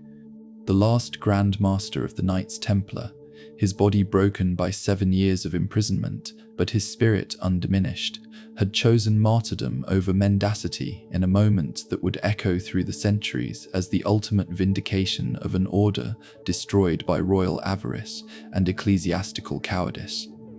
The scene that morning before Notre Dame Cathedral had unfolded with the theatrical precision that characterized Philip IV's approach to statecraft. A platform had been erected facing the great cathedral's western facade, where the carved figures of saints and kings seemed to observe the proceedings with stone-eyed judgment. De Molay, together with Geoffrey de Charny, the preceptor of Normandy, had been brought from their prison cells to perform the final act in Philip's elaborate drama. The public confession that would definitively validate the charges against their order and justify the king's appropriation of Templar wealth. Yet the Grand Master who shuffled onto that platform bore little resemblance to the warrior monk who had once commanded the respect of sultans and kings. 7 years of imprisonment had transformed the vigorous defender of Outremer into a stooped figure whose white hair and deeply lined face testified to the systematic brutality of royal justice. His hands, once skilled in the management of sword and scroll alike, now trembled with the accumulated effects of torture and deprivation. But within his eyes burned a flame that no amount of persecution had managed to extinguish. The uncompromising moral clarity that had first drawn him to the temple's banner. The crowd that gathered for this spectacle represented a cross-section of Parisian society, drawn by curiosity and the universal human fascination with the fall of the mighty. Nobles who had once competed for Templar favor now maintained careful neutrality, their silence testimony to the effectiveness of Philip's intimidation. Merchants whose businesses had benefited from Templar financial innovations watched with the calculating gaze of men who recognized that institutional destruction might create commercial opportunities. Common folk, their understanding of the complex charges limited, but their sense of drama acute, anticipated the final capitulation of men whose pride had finally been broken by royal justice. The script prepared for this moment called for de Molay to read a prepared confession acknowledging the truth of all charges brought against the order, expressing contrition for his leadership of such a corrupt organization, and accepting whatever penance ecclesiastical authority might impose. Such an admission, delivered before witnesses representing all levels of medieval society, would provide Philip with the ultimate validation of his persecution, while offering the Church a face-saving conclusion to a process that had exposed its subordination to royal power. Instead, Jacques de Molay chose to transform his final defeat into ultimate victory. Rising with difficulty but unmistakable determination, the aged Grand Master rejected the confession that had been prepared for him. His voice, weakened by years of confinement, but still carrying the authority that had made him the leader of Christendom's premier military order, rang across the assembled crowd with declarations that shattered Philip's carefully constructed narrative. The Order of the Temple, he proclaimed, was innocent of all charges brought against it. Their only crimes had been loyalty to the Church that was destroying them, and service to the faith that had betrayed them. The psychological impact of this unexpected defiance rippled through the crowd with electric intensity. Here was moral courage of a type that the assembled witnesses had rarely encountered. An old man, bereft of all earthly support and facing certain death, choosing truth over survival with a steadfastness that recalled the martyrs of antiquity. The very extremity of his situation paradoxically enhanced the credibility of his testimony. What earthly motive could induce a man to embrace certain death rather than speak the words that would purchase his life? Philip's agents, trained in the management of such public spectacles, moved quickly to limit the damage from this unexpected development. Royal heralds proclaimed de Molay's recantation as evidence of his final corruption, a relapsed heretic whose return to error after confession confirmed the justice of his persecution. Yet their very haste to control the narrative revealed their recognition that something had gone terribly wrong with their carefully orchestrated performance. Geoffrey de Charny, inspired by his Grand Master's example, likewise rejected the confession that would have purchased his life. The sight of these two elderly men, representatives of an institution that Philip had systematically destroyed, choosing death over dishonor, created a moral tableau that no amount of royal propaganda could entirely suppress. In their very weakness, they had found a strength that their persecutors could neither comprehend nor counter. The execution that evening, hastily arranged to prevent de Molay's defiance from inspiring further resistance, took place on a small island in the Seine. The pyre, constructed with deliberate inefficiency to prolong suffering, was designed as a final act of cruelty toward men who had refused to validate their own persecution. Yet even this ultimate torment was transformed into triumph through the dignity with which the condemned faced their fate. As flames began to consume his body, Jacques de Molay's final words, preserved by witnesses whose testimony survived Philip's attempts at suppression, pronounced a curse upon his persecutors that would acquire legendary status in popular memory. Within a year, he declared, both Pope Clement V and King Philip IV would join him before the throne of divine judgment. Whether prophecy or coincidence, both men would indeed die within 12 months, lending supernatural credence to the Grand Master's final defiance.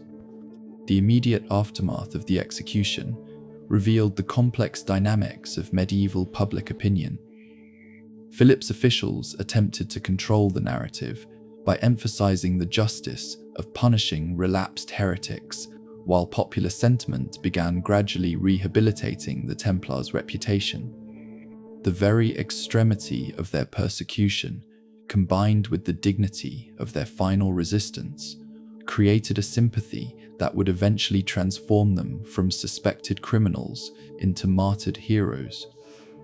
Jacques de Molay's final stand represented more than individual courage in the face of institutional destruction. His choice to embrace martyrdom rather than validate false accusations established a moral precedent that would echo through subsequent centuries. He had demonstrated that certain principles remained non-negotiable even when their defense ensured personal destruction. In doing so, he had transformed the narrative of Templar dissolution from a tale of institutional failure into an epic of moral resistance against overwhelming odds. The Grand Master's martyrdom thus achieved what his life of service had not: the definitive vindication of the Order's innocence and the permanent staining of its persecutors' reputation.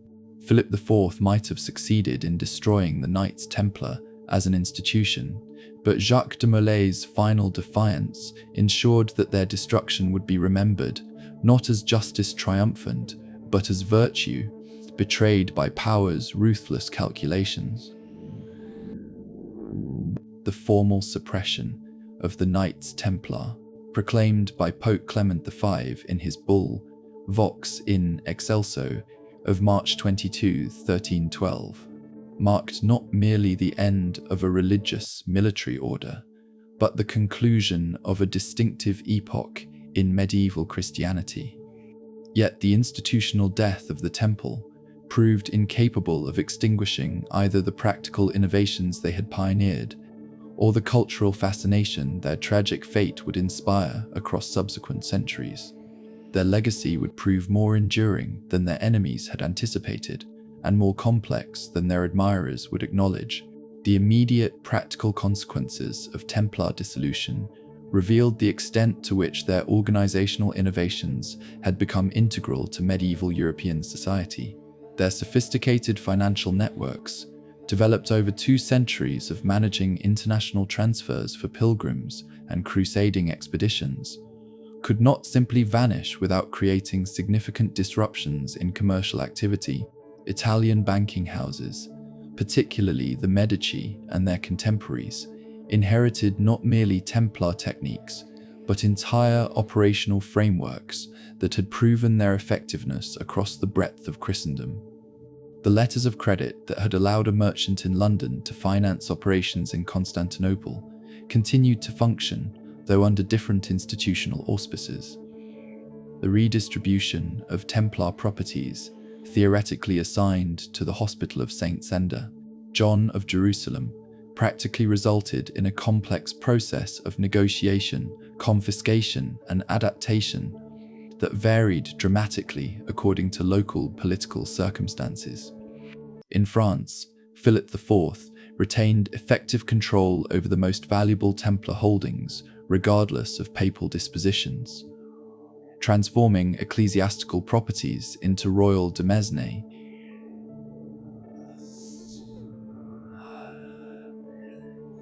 Through legal mechanisms that established precedents for future exercises in sanctified confiscation. English Templar properties initially protected by Edward II's skepticism regarding the charges against the order, eventually passed to the Hospitallers, but only after years of legal maneuvering that demonstrated the complexity of untangling institutional relationships developed over centuries. The architectural heritage of the Templars provided perhaps their most visible and enduring legacy, the distinctive circular churches they had constructed in conscious imitation of the Holy Sepulchre in Jerusalem. Structures like the Temple Church in London and the Convento de Cristo in Tomar continued to serve religious functions while bearing witness to the sophistication of Templar architectural patronage. More subtly, the construction techniques and aesthetic principles they had developed through their extensive building programs influenced Gothic architecture in ways that extended far beyond their specifically religious foundations. The synthesis of military functionality with spiritual symbolism that characterized Templar architecture would inform ecclesiastical construction for generations after their institutional disappearance. Their military innovations, developed through 2 centuries of warfare in the challenging environment of the Crusader states, were absorbed into the evolving practice of medieval warfare, with consequences that extended well beyond their immediate tactical applications. The Templar emphasis on disciplined cavalry charges, coordinated infantry support, and the integration of castle construction with broader strategic considerations influenced military thinking throughout Europe. The Order's systematic approach to training, logistics, and command structure provided models that would be adapted by royal armies, increasingly professional in their organization and ambitions. Perhaps most significantly, the precedent established by their destruction fundamentally altered the relationship between temporal and spiritual authority in medieval Europe. Philip IV had demonstrated that royal power, when sufficiently determined and skillfully applied, could override even the most sacred immunities of ecclesiastical privilege. The techniques he employed, the manipulation of religious orthodoxy to serve political purposes, the use of inquisitorial procedures to justify confiscation, and the coordination of propaganda campaigns to control public opinion, would be adopted by subsequent rulers facing similar challenges from autonomous religious institutions. The cultural transformation of the Templars, from historical actors into legendary figures, began almost immediately following their suppression, and reached fruition during the Romantic period's fascination with medieval mysteries. The very completeness of their institutional destruction contributed to this mythologization by eliminating inconvenient evidence that might have complicated idealized portrayals of their character and purposes. The gap between historical reality and popular memory was filled with speculation, conspiracy theories, and romantic fantasies that often revealed more about their creators' preoccupations than about Templar historical actuality. The emergence of Freemasonry during the 18th century appropriated Templar symbolism and mythology in ways that further complicated public understanding of the historical order. Masonic legends claiming institutional descent from medieval Templars created alternative narratives that competed with scholarly historical reconstruction, contributing to popular confusion between documented facts and speculative traditions. These mythological accretions, while historically unfounded, became cultural realities that influenced everything from literature to political rhetoric. The rehabilitation of the Templars' historical reputation, begun tentatively during the Renaissance and accelerated during the Enlightenment's critique of royal absolutism, transformed them from suspected heretics into martyred heroes of royal persecution. Voltaire's characterization of their destruction as an example of ecclesiastical corruption and royal tyranny established an interpretive framework that would dominate popular understanding for centuries. Their fate became a cautionary tale about the dangers of unchecked political power and the vulnerability of even the most powerful institutions to systematic persecution. Modern historical scholarship, benefiting from access to previously suppressed documents and the development of more sophisticated analytical techniques, has attempted to reconstruct a balanced understanding of Templar reality that acknowledges both their remarkable achievements and their institutional limitations.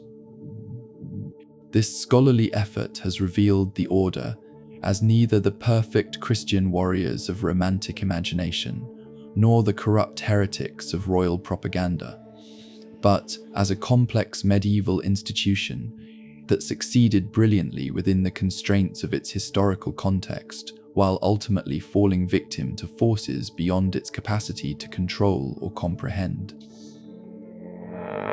The paradox of Templar legacy lies in the inverse relationship between their historical significance and popular recognition.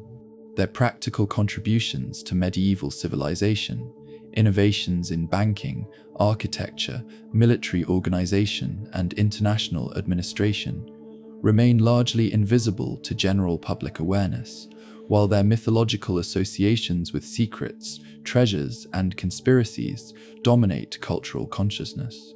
This distortion reflects not merely the natural process by which historical memory simplifies complex realities, but the specific circumstances of their destruction, which eliminated institutional continuity while preserving romantic mystery.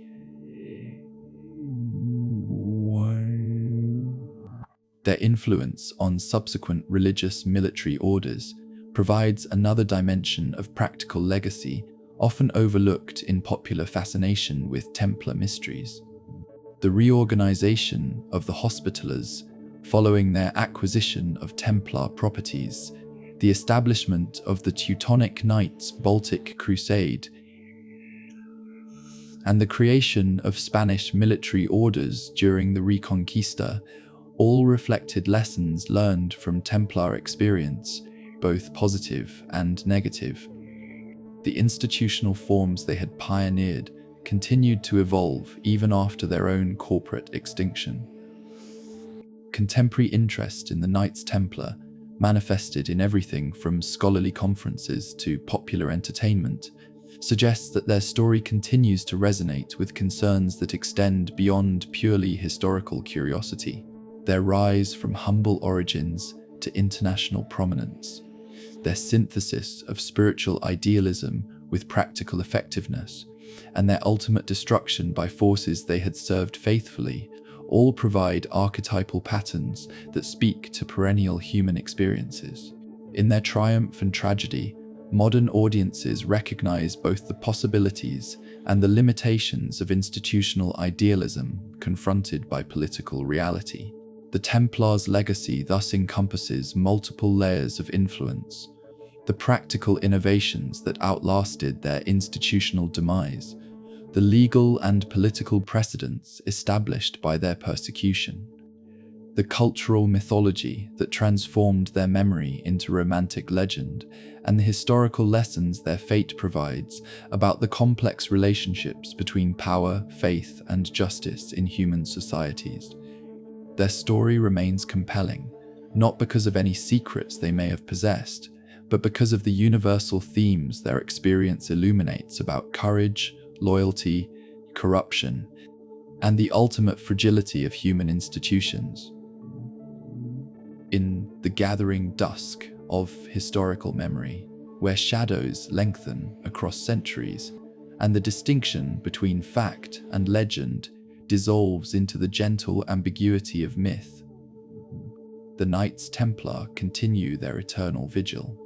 Their white mantles, no longer visible on medieval battlefields or in Gothic commanderies, have assumed a different form of presence, woven into the collective consciousness of Western civilization as enduring symbols of humanity's perpetual struggle between idealism and pragmatism, faith and power, service and self-interest.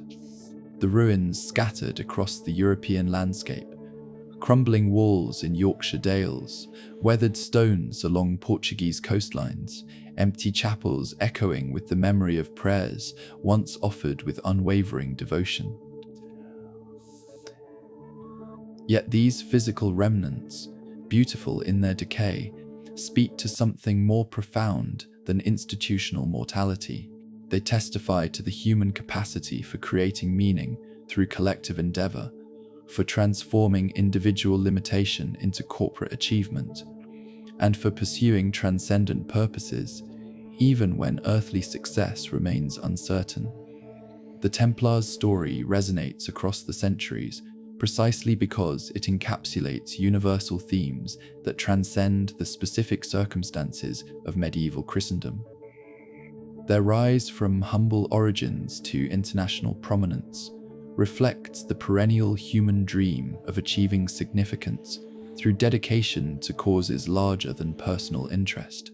Their synthesis of spiritual idealism with practical effectiveness demonstrates humanity's ongoing effort to reconcile otherworldly aspirations with earthly necessities.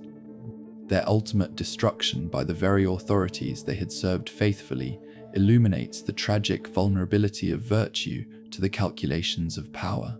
Modern audiences, confronting their own institutional crises and grappling with questions about the relationship between individual conscience and collective loyalty, find in the Templar narrative a mirror reflecting contemporary concerns.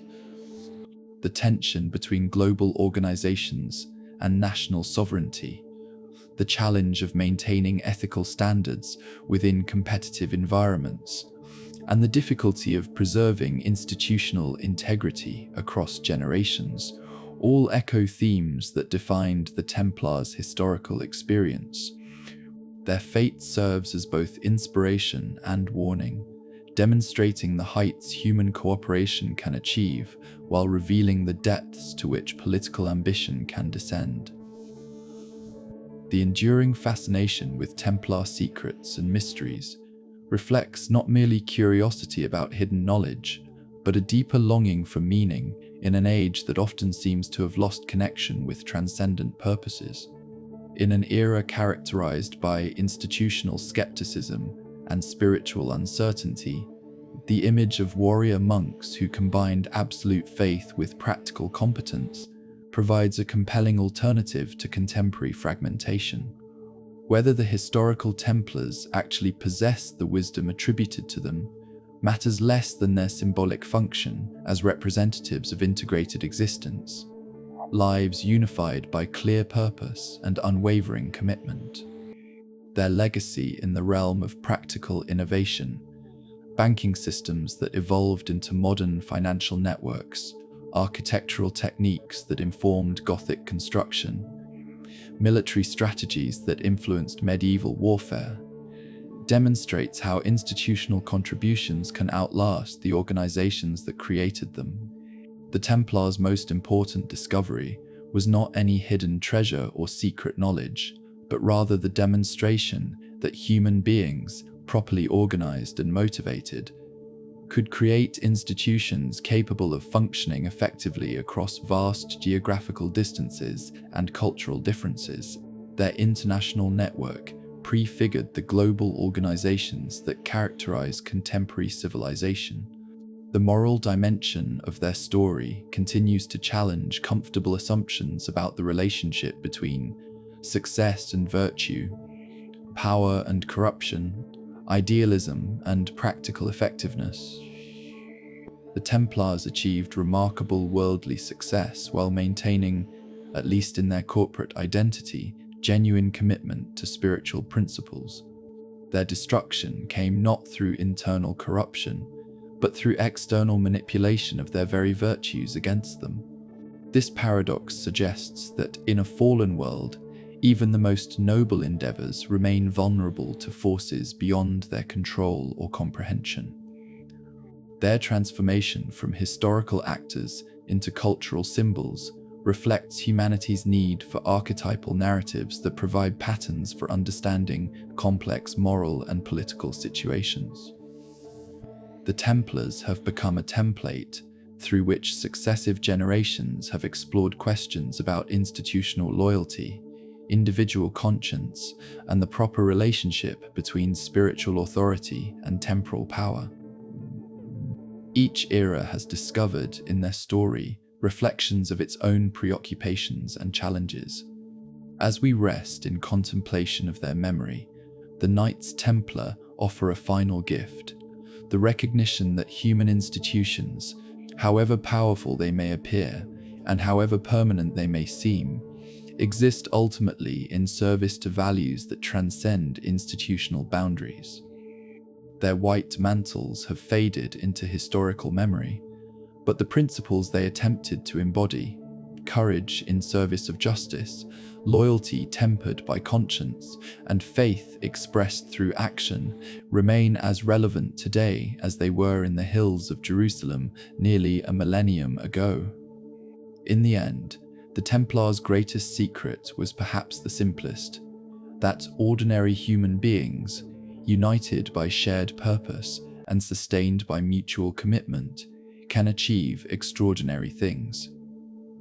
Their legacy lies not in hidden treasures or esoteric knowledge, but in the eternal testimony that idealism, however imperfectly realized, possesses the power to inspire and ennoble across the centuries.